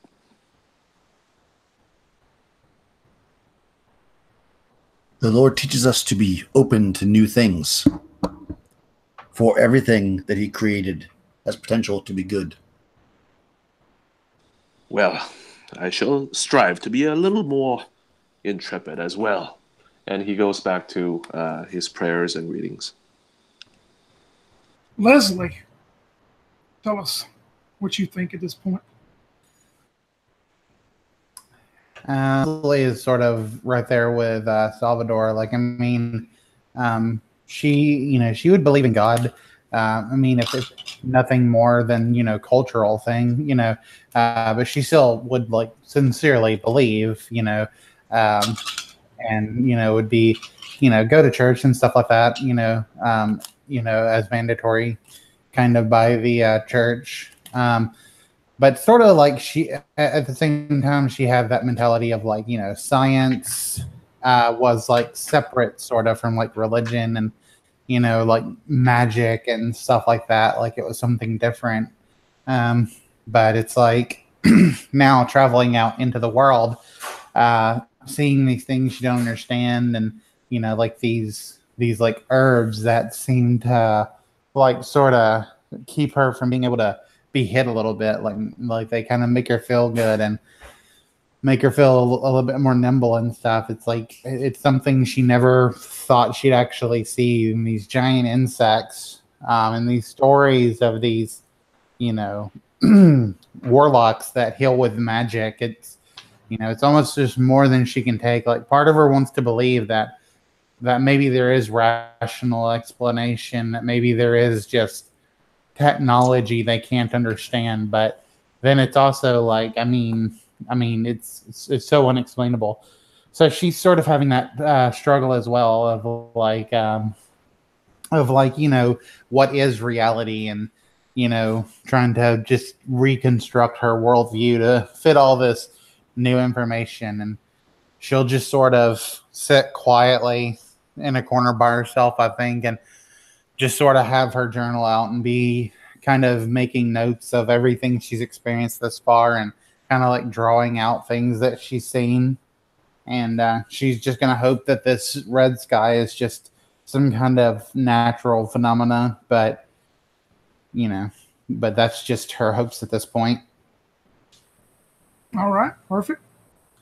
The red sky, you start hearing inside of your hut what you would know is thunder and lightning and stuff. You would know it seems and appears to be just a normal thunder and lightning storm as you hear it and see the flashings of lightning and thunder you hear getting closer. You start hearing the patter of the raindrops on these thatched roofs and on the ground outside as a natural rain starts. You're all safe inside the huts. Everyone, the villagers, your group, there's like a cloth deal that comes across for a doorway that you've pulled to keep it.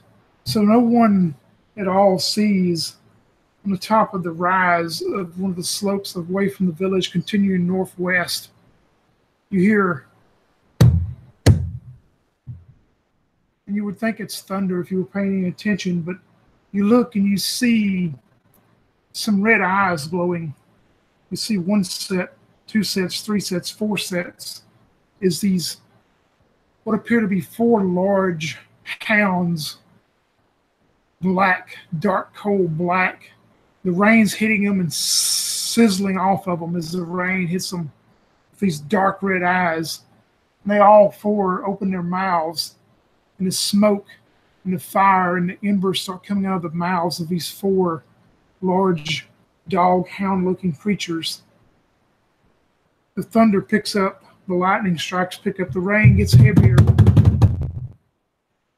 As we end session 3 of the New World Order Exploration Forces, the end of day 11, we will see if the party and the villagers are able to sleep through the night. And that will be the end of this session.